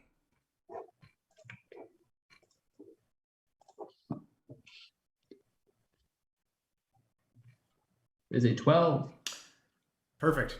As you hit it, as you take your trident out and you spear it, as you do, the thing disappears. As you look around, you see it reappear near you. It doesn't seem to have taken any damage. All right. It seems to blink away whenever you strike it, depending on how you do. Okay, Fizz, what are you doing? Am I now able to try and swim to Fizz, or? Yeah, that'll be your movement as you get closer to him. Fizz, what are you doing? All right, Fizz is going to try and scare the shark that went after him away by using some dissonant whispers. Okay, so what does that sound like? I think it's just like, you wouldn't like me. I taste really bad. I haven't showered in weeks. Okay, give me a d20 roll. All right. That would be a 6. Okay, it does not blink away. However, it doesn't seem to be approaching you at this point. Okay, as you guys. So wait, because it says must make a wisdom save. On failed save, it takes the 3d6. So these things are weird. They don't. Yeah. They don't take damage. Okay. Hurting it just gives you a chance to make it teleport away to give you a chance to escape. So as you see, it didn't teleport further away like the other one, which now needs to use its turn to catch up to you guys. This one doesn't seem to be as interested in you. Is going to turn towards Odoving. But you guys see the rope fly down from the ship. I'm going to go back to the crew on the deck. What are you guys doing? Is there anything you want to do to try and help out your fellow crewmates, your captain, before the sharks go? Yeah, so from up top in the crow's nest. So can I ask what level I guess these things are? Or is that something I'm allowed to know? What level? Well, because Like their CR, their feature rating or whatever. the Aretha Prism Oh, for that thing. Yeah. monstrosity challenge rating of 5 or lower. Yeah. So Or- okay. So I'll I would assume that this is like a beast, or no. No, technically it's not. Okay, so I'll just leave that. Yes, I'll just get out my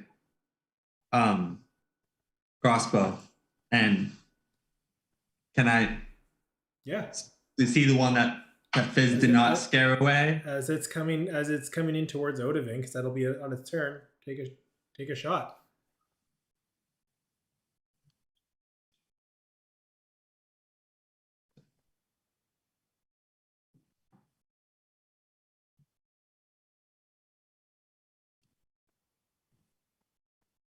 How'd you do?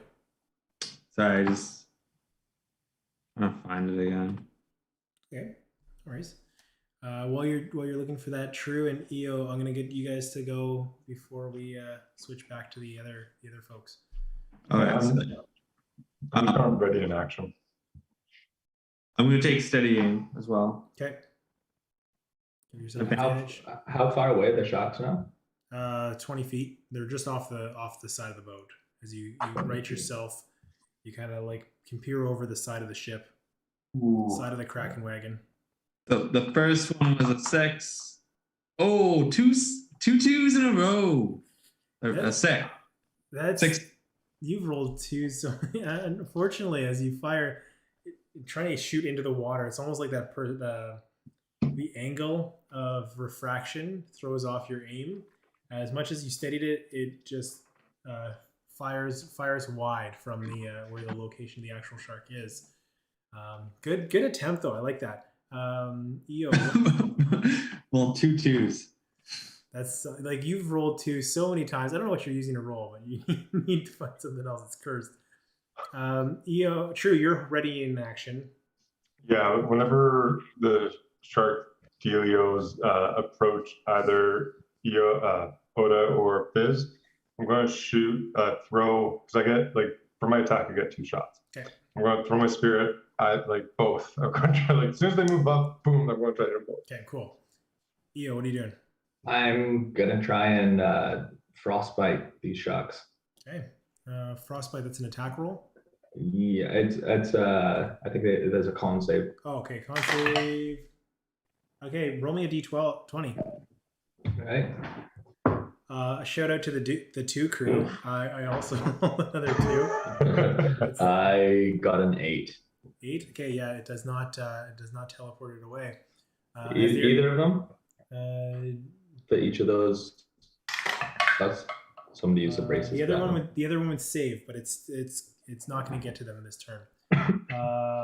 You're only going to see one coming close to Odaving, as it's going to take their turn. Make your attack roll there, True. 16. That'll hit. D20 to see if you can push them away. 11.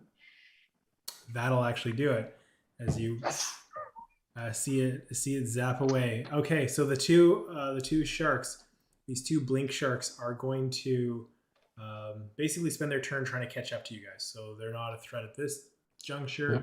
Fizz and Oda, you are kind of off the side of the ship with the rope hanging down. What would you guys want to do? Grab said rope and climb up. Give me a strength check. Give me a strength check. Okay. What about Sarah? Yeah, just athletics to see if you can climb this rope. This wet, stormy rope in the middle of a tropical 17. storm. No problem. As you just see just 2 hands, no legs. This little gnome pull himself up. There's no body weight below the waist, so it's not a difficult task. 25. And Odaving, right? He's already at the top by the time you get up somehow. One He hand. just like reaches over me. I'm With- climbing up. I pick up Fizz and just one hand away. With that, not having prey in the water, the blink sharks don't typically go after ships. You are able to kind of sail through, albeit difficultly today, as you make your way on your way to Incanter's Rest.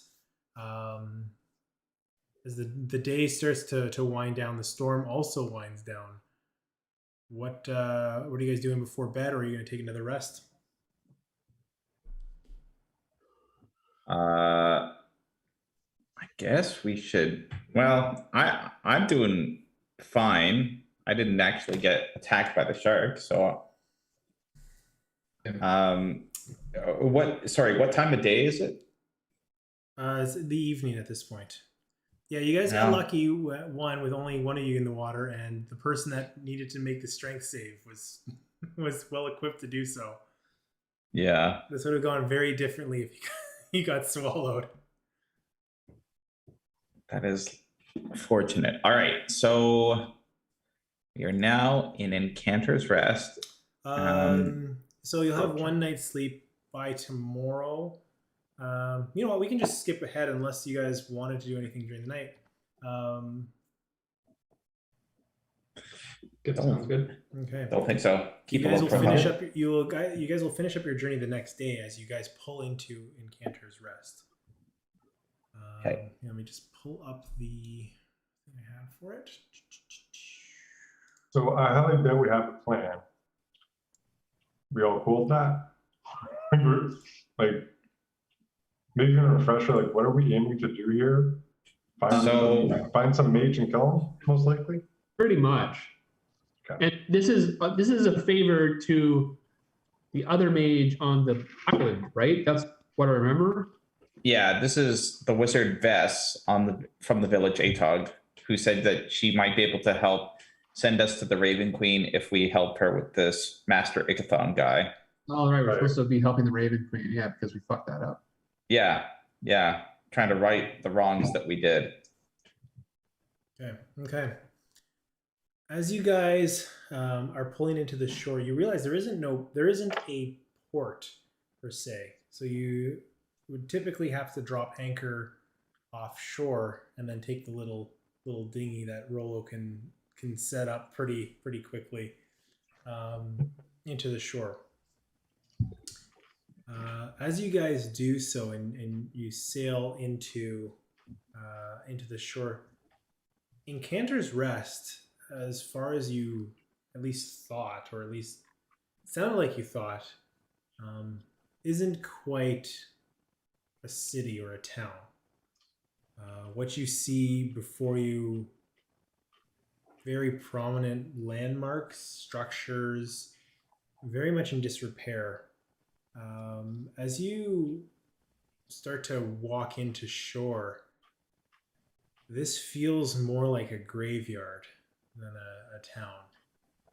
The place seemingly abandoned as you take another kind of 100 feet, 200 feet as you come into Incanter's Rest. You see what look like large bones of creatures, gigantic creatures that have long been deceased. You almost see like a skeleton laying prone as you walk through the rib cage of this thing. The ribs themselves individually are cast about 60 feet high, as these things are massive.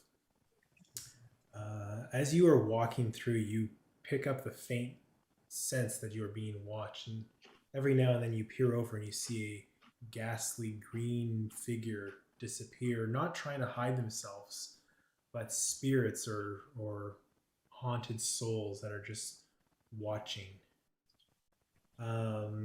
As you push further into this, I want all of you to give me a history check to see what else you might know about this town. 13 for me, Eric. Okay. 15. 14. 4. Well, It's on Not my brand. forte. How about you, Eo? 12. 12. I think so. Rolo, you would be the one that would have probably. You don't know this place, but you've heard of a battlefield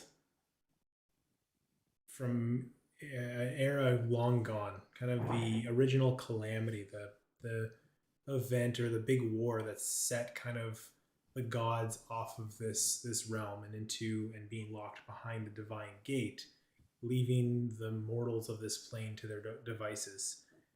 This being one of the locations of the battlefield. With the 15, you've also heard rumors that this, in fact, isn't the settling point of where that fight happened. Rather, this was a dump of all the leftover, haunted, forsaken artifacts, almost like a, for lack of a better word, like a relocated pioneer village of monuments to that forsaken war, all the cursed things that they didn't have a place to put. They brought them here, either by divine means or more nefarious activities. But from what you understand, this, at least the rumors you've heard, is there are many things here that tie back to the old times, tie back to the powers of the gods. Whether they're from here or not, they've found rest and have been avoided because of that. As you guys walk further into the kind of collection of these artifacts, like I said, you see the skeletal remains, you see towers that have been toppled that are just kind of laying on their side. You see statues, you see almost like fossilized weapons that are way too large for any of you to wield. You see graves laid out, plants like gravestones, headstones, and the like placed, marking various bodies. Some of the graves ripped open, leaving fresh holes in the ground.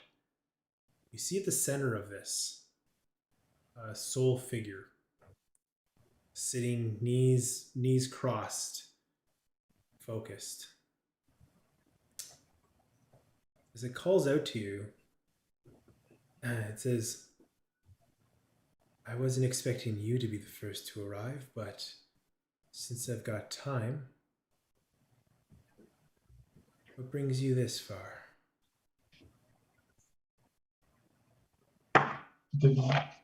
As you see, have we ever met Ekathon? We've never met him before, have we? You recognize him from being on the boat. And is that who we see right now? And that is who you see. Oh, True might just throw his spear right away. I mean, yeah. All right, no, I'll let him speak a little more. I'm not going to throw it right away, but the itch thing. I think Fizz is still trying to play coy a bit and says, "What brings you here?"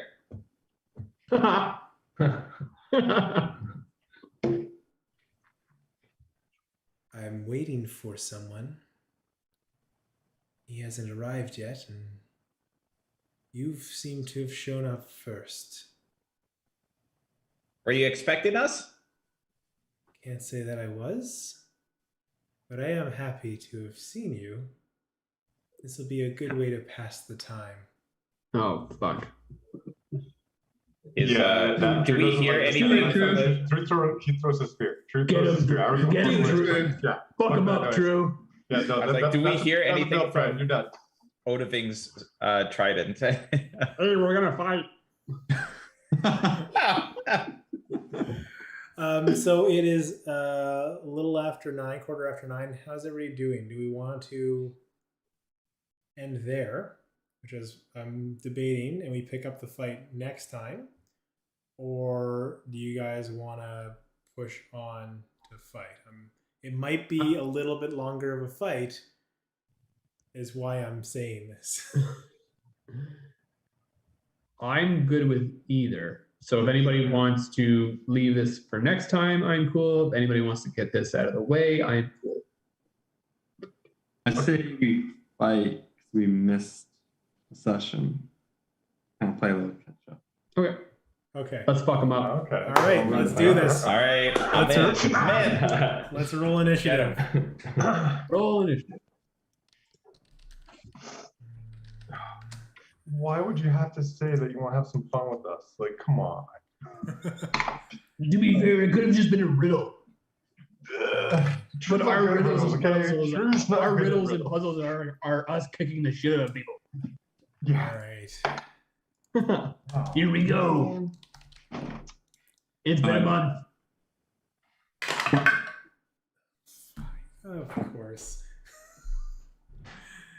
Love it. Okay, so I'm gonna go around the whole horn. True. What's your initiative? 8. 8. Not very happy with that. Okay. Fizz.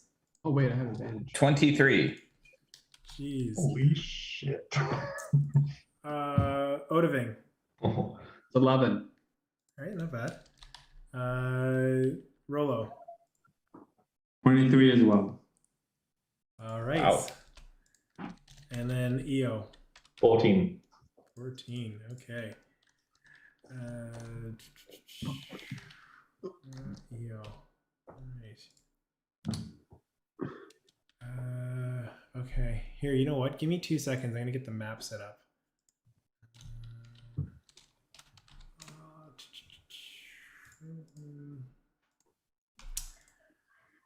Do I have it? Where'd it go?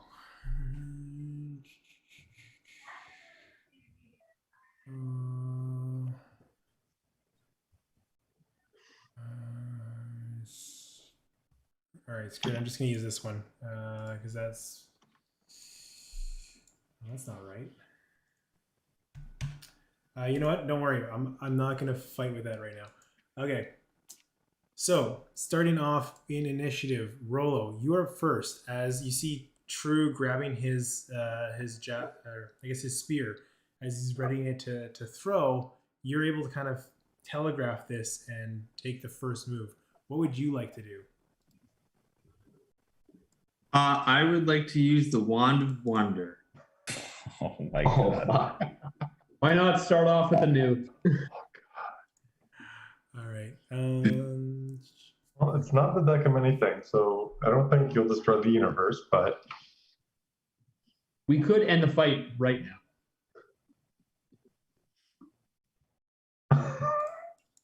I'll roll my D100. Okay, go for it. How many charges does the wand have now? 3 a day, right? 7 a day. 7 a day? Rolo, just keep on using it, right? That is a powerful item. Yeah, it's all right. 9. Okay. Yeah. You cast Fiery Fire. Fairy Fire? Very fire. Very fire. As you start to you cast this, the wand blasts out and purplish green light spreads out and wraps Trent Ickathon in this glowing energy. Yeah, that's fun. Does fairy fire give us advantage on attacks now, Eric? Or does it disadvantage his attacks? It gives you all advantage on all of your attacks, and he can't go invisible. Lovely. That's a great fucking attack. So that's fun. Fun for me. Cool. Well, I guess he's not using invisibility for his first move. That's good. Love it. Okay, yeah. So as you cast the fairy fire, it starts, or Trent starts to glow, and he's like, "Well, fuck." And Fizz, you're up next. Unless you want to, you guys are all bunched together. He is in the center of this plaza that is wrapped around with different structures all around you. As you're standing there, kind of in the middle of this, you pull out your wand and cast, are you staying there? Are you moving? Are you staying with the group? Or are you spreading out? I guess is what I'm interested in knowing. All right. Roller, are you sticking with us or? All right. Are you staying with the group, or are you like moving to like a vantage point or something after casting the wand? I don't really know. Yeah, I'll move behind one of. Okay, so you start hiding. Okay, so Fizz, what are you doing? Something. So how far is Ikathon from us right now? I would say he's about 60 feet. Okay. Yes. So Fizz is going to take advantage of the fact that no one else is currently around Ikathon, and he's going to start with the arcane cannon. Looking, I guess, quickly beforehand, looking at Ikathon, what is his like equipment look like, or what he's wearing, stuff like that? Okay, so what you see in front of you is a tall, relatively lanky, robed man, big white gray beard. I probably should have explained this a little bit better. As you see him wielding what looks like a staff in one hand, and these ropes kind of covering the rest of it. His other hand is just free at the moment. Yeah, he doesn't have much that's visible beyond that. His red robes, longish hair. He's older, much older, human gentleman standing before you. Do I see any glimpses of metal on him? Give me a perception. I won't even. No, you don't. Like it's all robes. You don't see anything metal on him. Okay. At least visibly is the key there. Okay.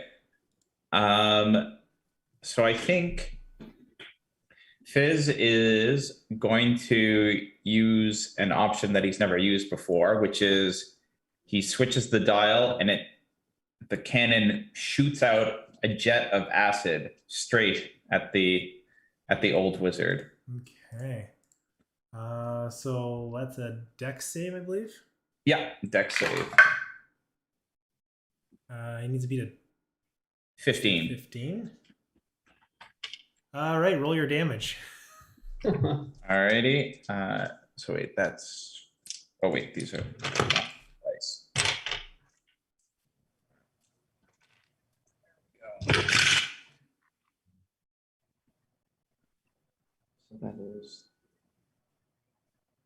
So that is 21 acid damage. Okay, so and if he failed so he takes that. If he failed the throw, he also at the start of each of his turn takes 2d10 acid damage. okay. However, he can end the damage by using his action to wash off the acid with water. Sorry, what was the total acid damage? That was 21. 21 acid.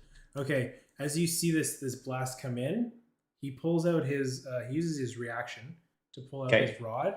That staff that he's holding, you see all of that acid go into that rod, and he just holds it there.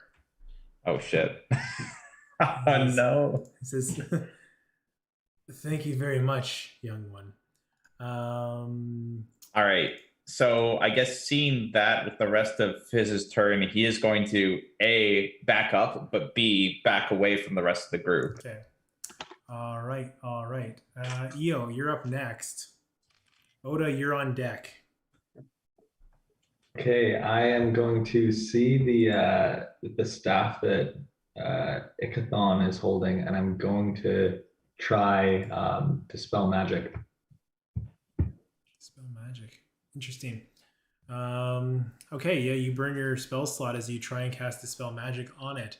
I hate to say it, but as you do, doesn't seem to have any effect on his staff. All right, then I'll use my movement to just go around to the side to flank him a little bit, just so we're not all grouped together either. Okay, cool.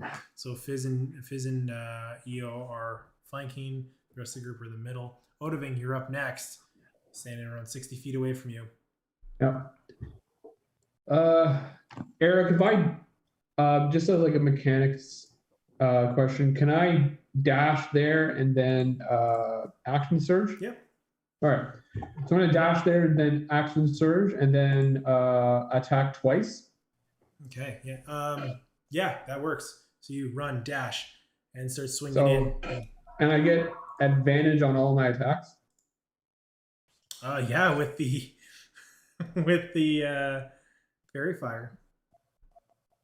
Okay, so I'm all right. So I rolled. It doesn't like. I think I rolled like a 25 and a 24, so I'll take that. Yeah, they both hit. All right.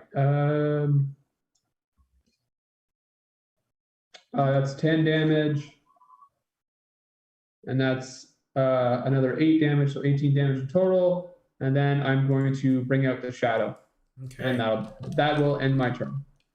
All right. Cool. Oh, yeah. Yeah. Sorry. All right, I'll do that next turn. As you swing, and you're able to find some spots, and you slash, and he a little bit more agile than you thought for an old man, but you do clip a couple spots where you see your sword kind of cut in and cut some basically under the robes. You don't feel like he's wearing any armor at all, and you just kind of clip with the edge of your blade, kind of finding some flesh. But he's moved out of it. That is more of a surface wound than anything else. Right. True, you outpaced him.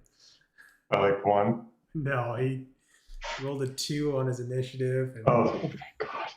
Okay. Another, shout out to the 2. Fuck him up. 2 grand. So yeah, seeing Oda run up there, I'm going to do something similar, different mechanics, but cat styles. So I'm going to go up there and I'm going to do the classic double stab, like my here. And because of fairy fire, we get whatchamacallit, right? Advantage? Mhm. Okay. Ooh, natural 20. Okay. So is that double damage? Yeah. So roll the damage normally and then just double it. I'm double everything. That's how I Okay. do it. Crap. +6. Okay, so that's 50, so 30 damage on the first hit.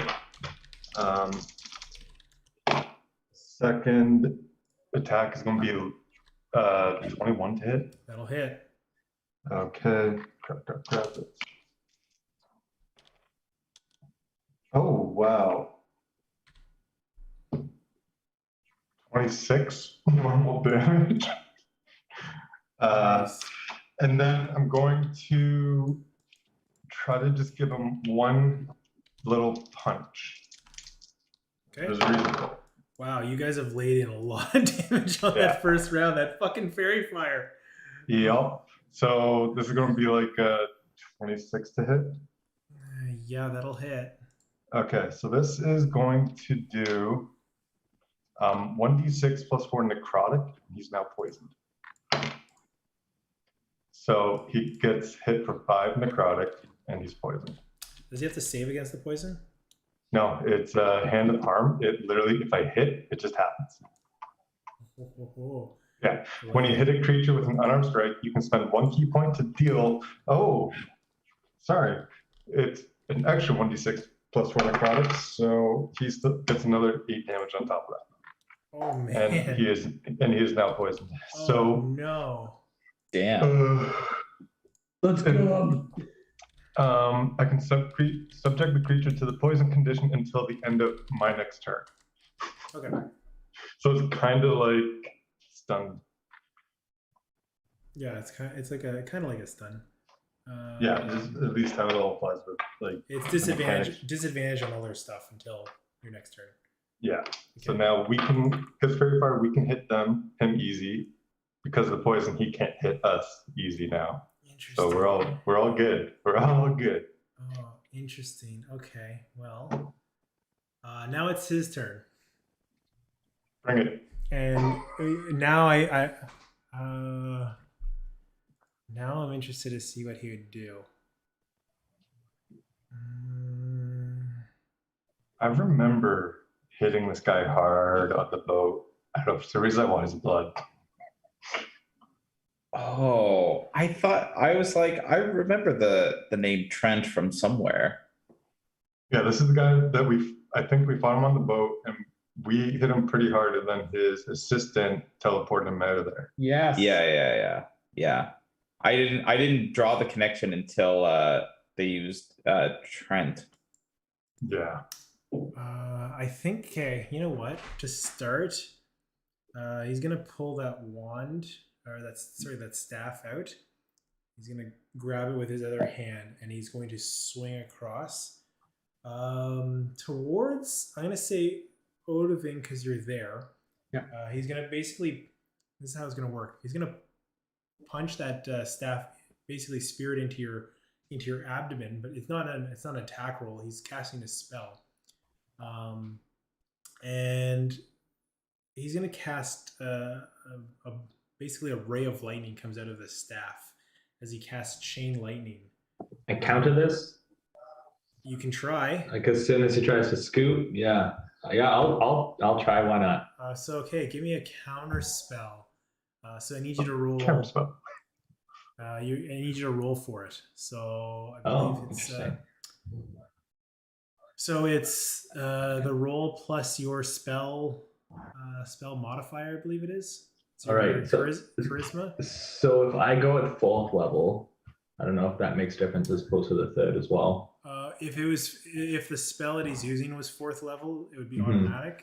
Otherwise, it'll still need the roll. Okay. Cool. All right. So at 4th level, you still need the roll. Cool. And what's my modifier? So that's going to be +4. So 18. 18. Yeah. Okay. Yeah, that'll do it.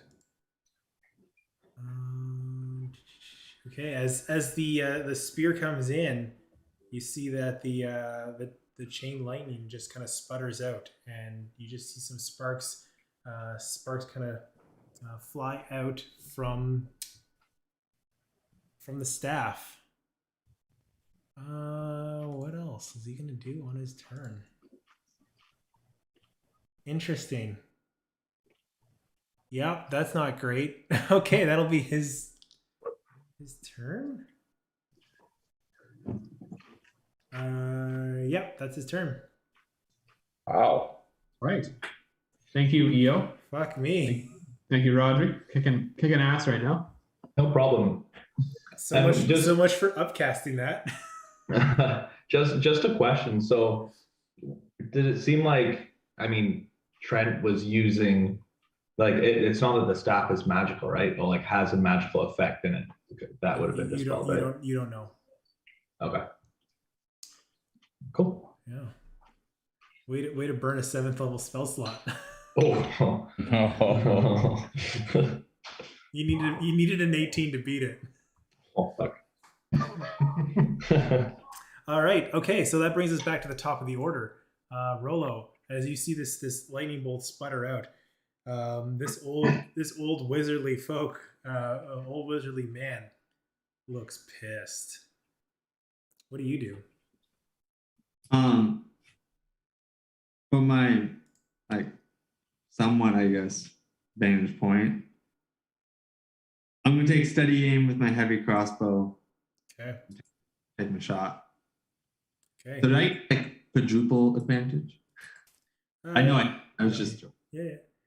If you were an elf, you can get triple advantage. There's a special thing for elves. Jesus Christ. Where you roll 3 dice and take the highest. That's ludicrous. Really? First one was a 15. Second one was a 6. So 15. Right? Was that the roll, or is that with the modifiers? What? So like you added your dexterity and everything to it? Like that's an attack roll, not just a dice roll. That's attack. Sorry. So you rolled. So with your attack, you rolled 15. So it was like 9 plus 6 or whatever. Yeah, well, it's like +4. Okay. So unfortunately, that does not hit. The 15 does not find purchases. You see the arrow fly free. Sorry, Rolo. Even with advantage, it just doesn't seem to hit. Roll another 2. All right. Well, with that, we do go back to Fizz unless there's anything else you want to do on your turn. I will just stay steady in my vantage point behind whatever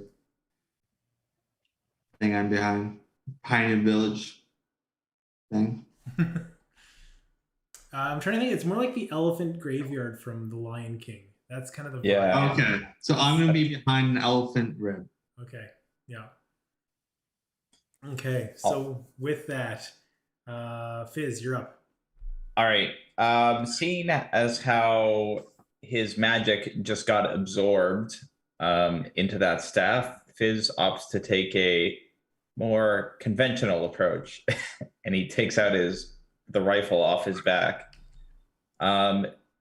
So the fairy fire is still in effect. We have advantage on attacks.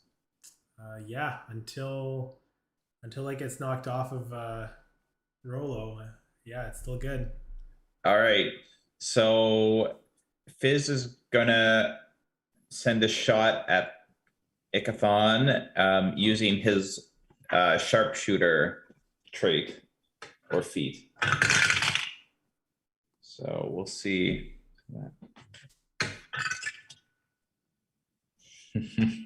Good thing there was advantage. 17. Just hits. All right. So I need to roll damage for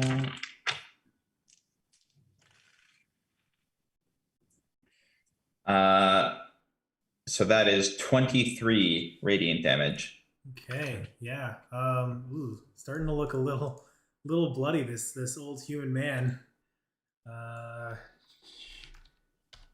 You know what?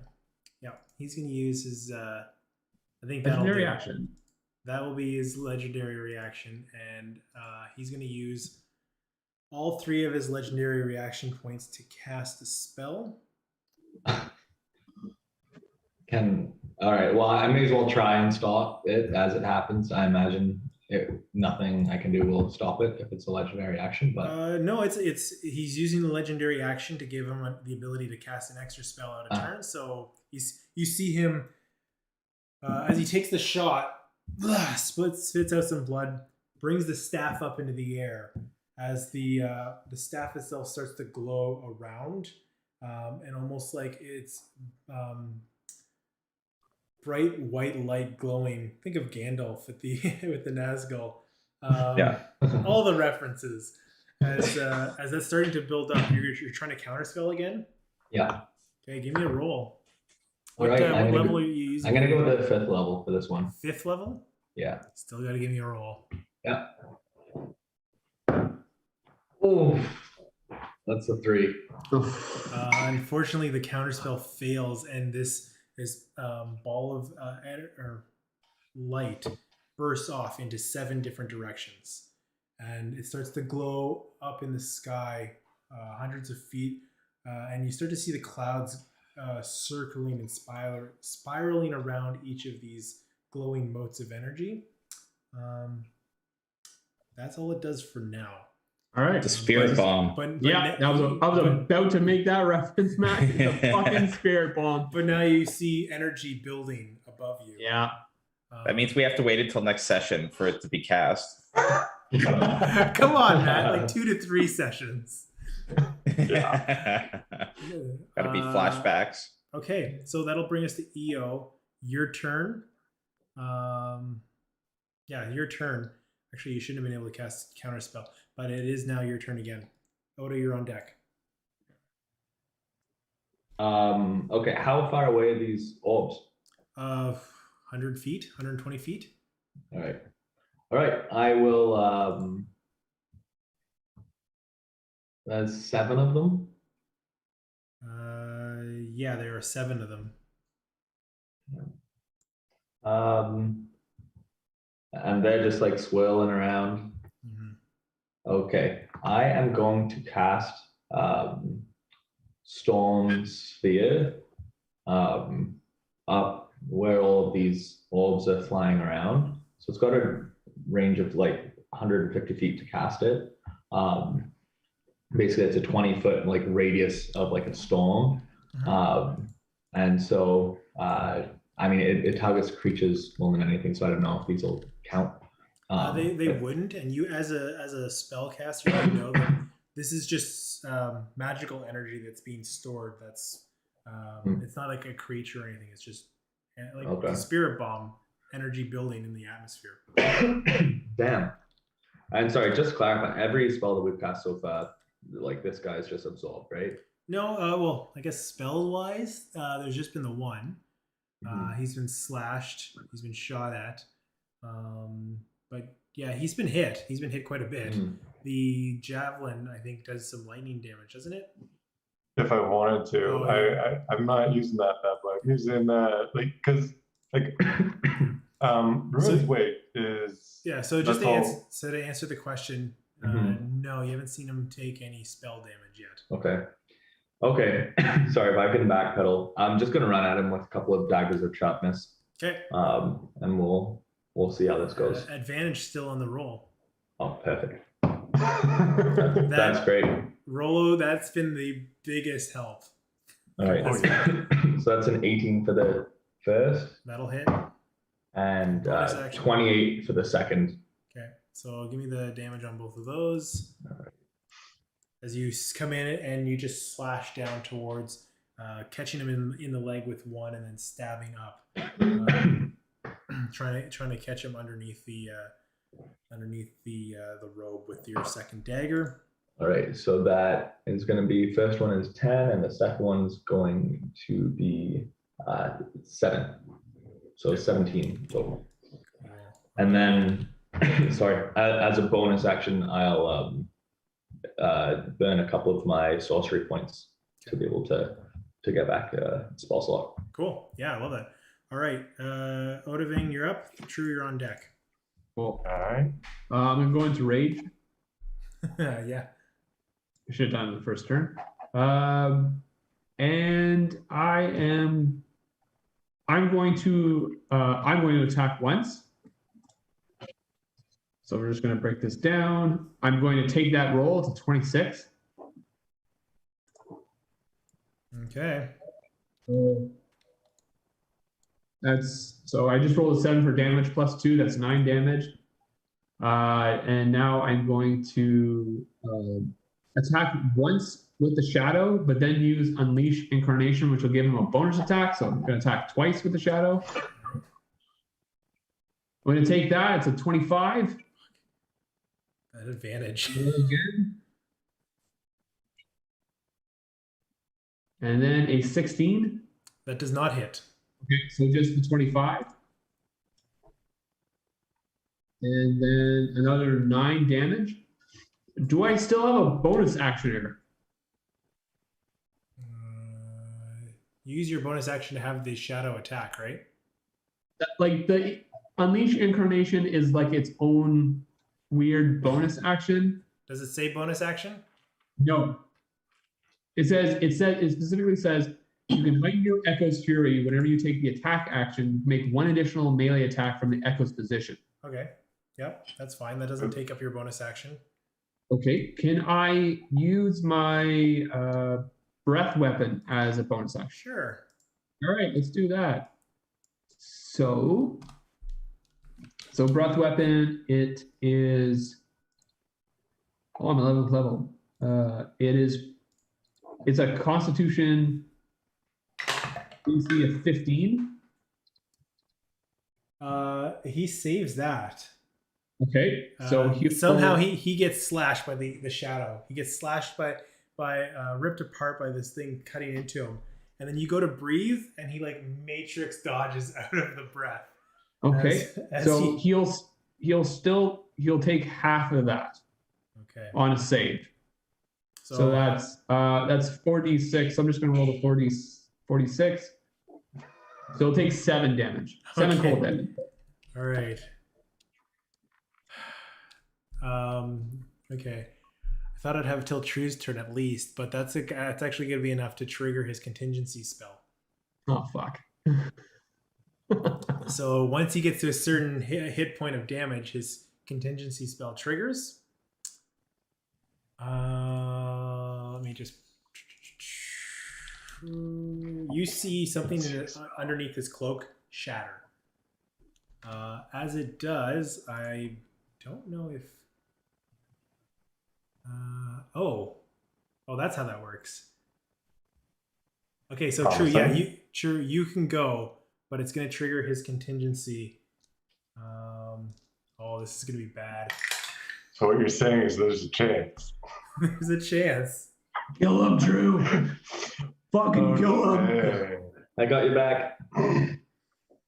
Well, it's going to be pretty much the same old. Actually, but there's going to be a little added fun going on. The first attack is at 28. It hits. Okay. Now let me just make sure. Yeah. So we're gonna add some smite to this. Fuck. All right. Okay, so that's 9, 15, 22 plus 6. So 20 damage on the first hit. Okay. We're going to then do a second stabby boy. I love advantage. 21. I honestly think this is the MVP. Is Rolo's Wand of Wonder. Yeah. No kidding. Can I do smite whenever? It's new to me. Uses your spell slots, but yeah. Yeah. Whenever I hit. Okay, cool. We're smiteful right now.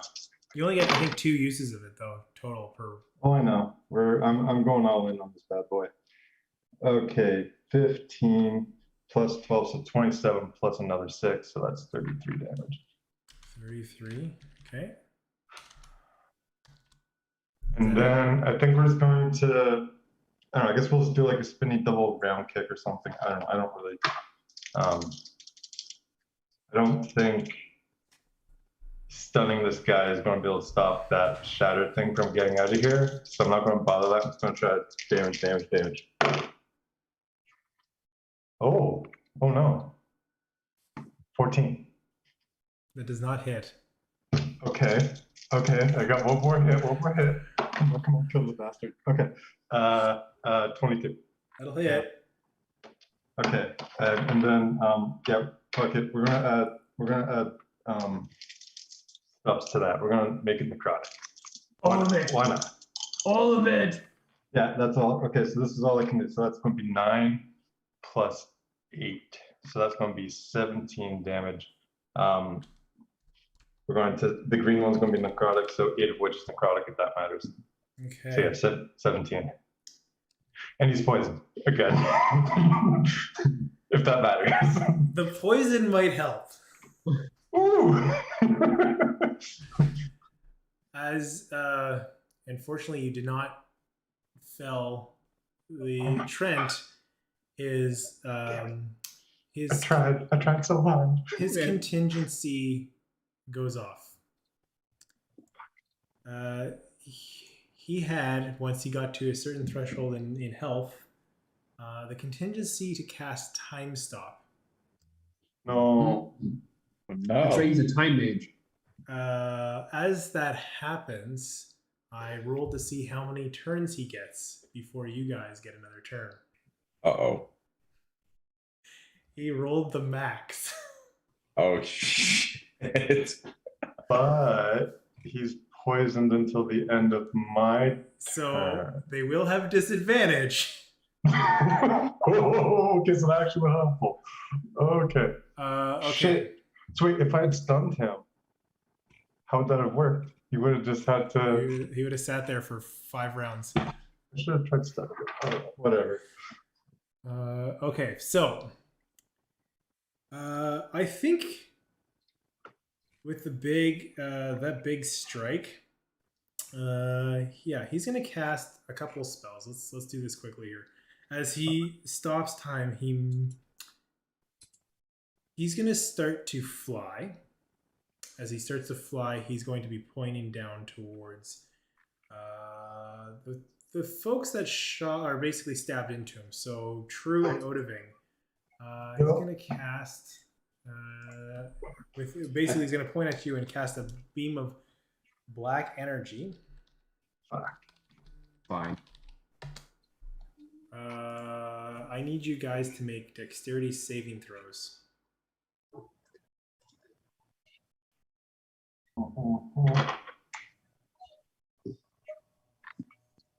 2 17s. I have advantage on dex throws. Oh, 24. Okay. Here, I'm gonna just be quicker if I just roll it in D&D Beyond. I tried getting my dice all ready because I knew what I wanted to do. I was like, all right, I'm gonna do this. Okay, so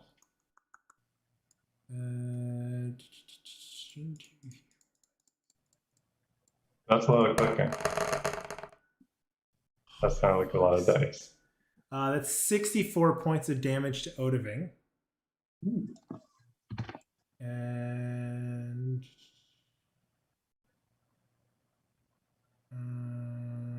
none to True.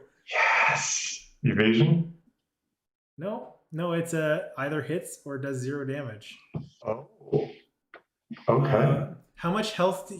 How much health do you have left there, Odiving? Still up? 41. Okay, that's all I need to know is that you're still up. I'm still alive. Yeah. Okay, so I don't think for long. so with his next attack, Yeah. you know what? I think he'll try this. He's going to reach out with his hand, and you start to see glowing yellow energy cast down towards the group.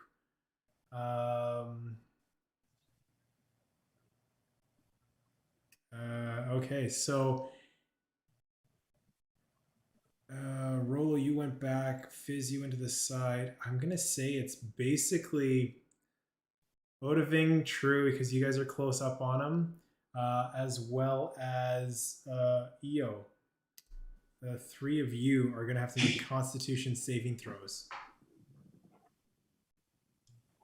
Sorry, not Io. Fizz. Oh, okay. Con save. Well, everybody, Fizz. it was lovely with partying with you with Odiving. That's a 10. I'm looking at you 19. blocked. Yeah, I also got a 10. Oh, All right. Let's see. Oh. Yeah, this we one's got gonna... like 3 more turns of this. Yeah. Yeah. Oh, sorry. That's not the right roll. Time stop is OP. Game is broken. Okay, that's better. All right, so True, what'd you roll? 19. Fizz and Odiving, you both rolled 10. That's that's going to be another 62 points of necrotic damage. Oh.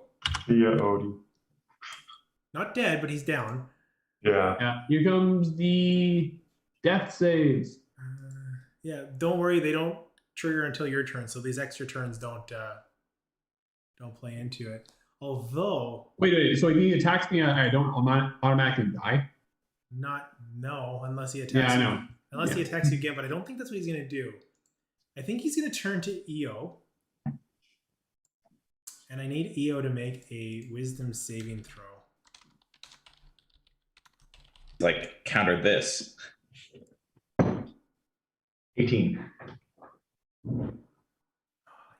All right, yeah, you're good. Wait, is it? Yeah. Oh, All right, cool. Yeah, you're good. As you feel him rooting around in your mind, and you're able to kind of see his thoughts in your head as he's reaching for that memory or that moment that he knows you hold on to dearly, kind of searching through your past, but you're able to kind of push him out of your thoughts just before he's able to find that one tendril to hold on to and twist.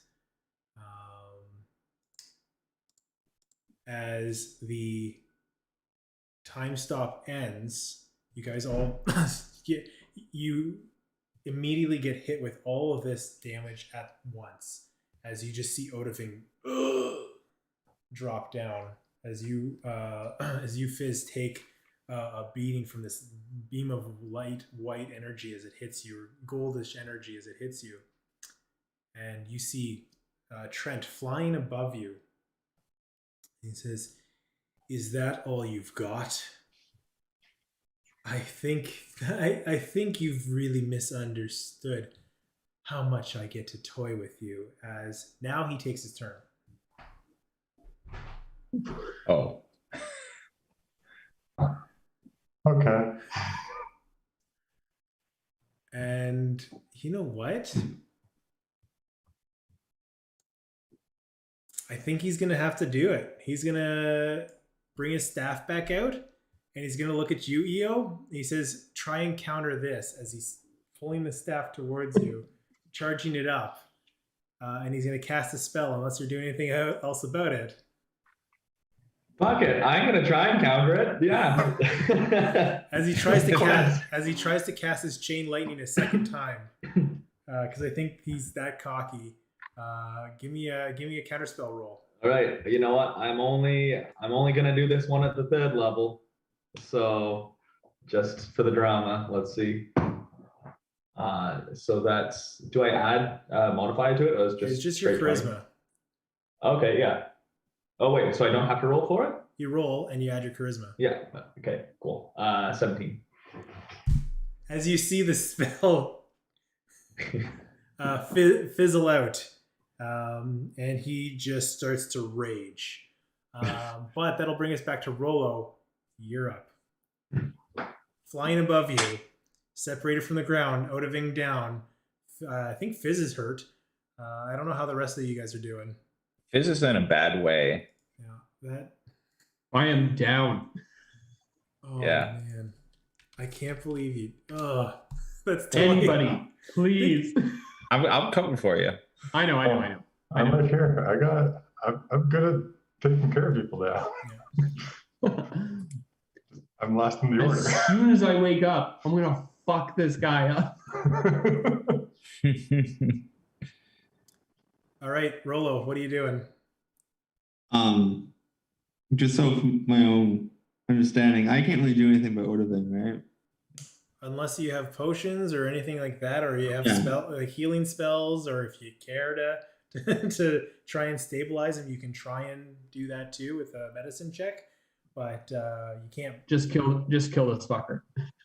Yeah, so I'm just gonna do a boring crossbow, conventional, steady aim. He still has the fairy fire on him.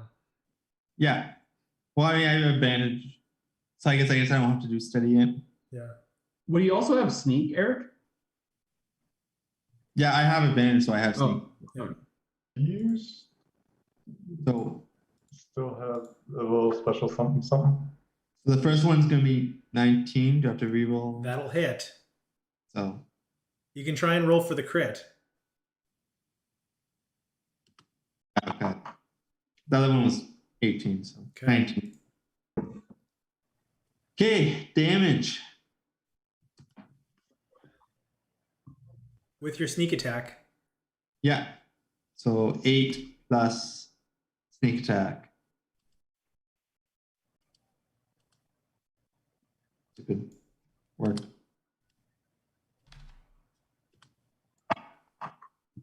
Oh, 24. Let's see. So 32. All right. Well, how do you want to do this? Oh. Fuck yeah.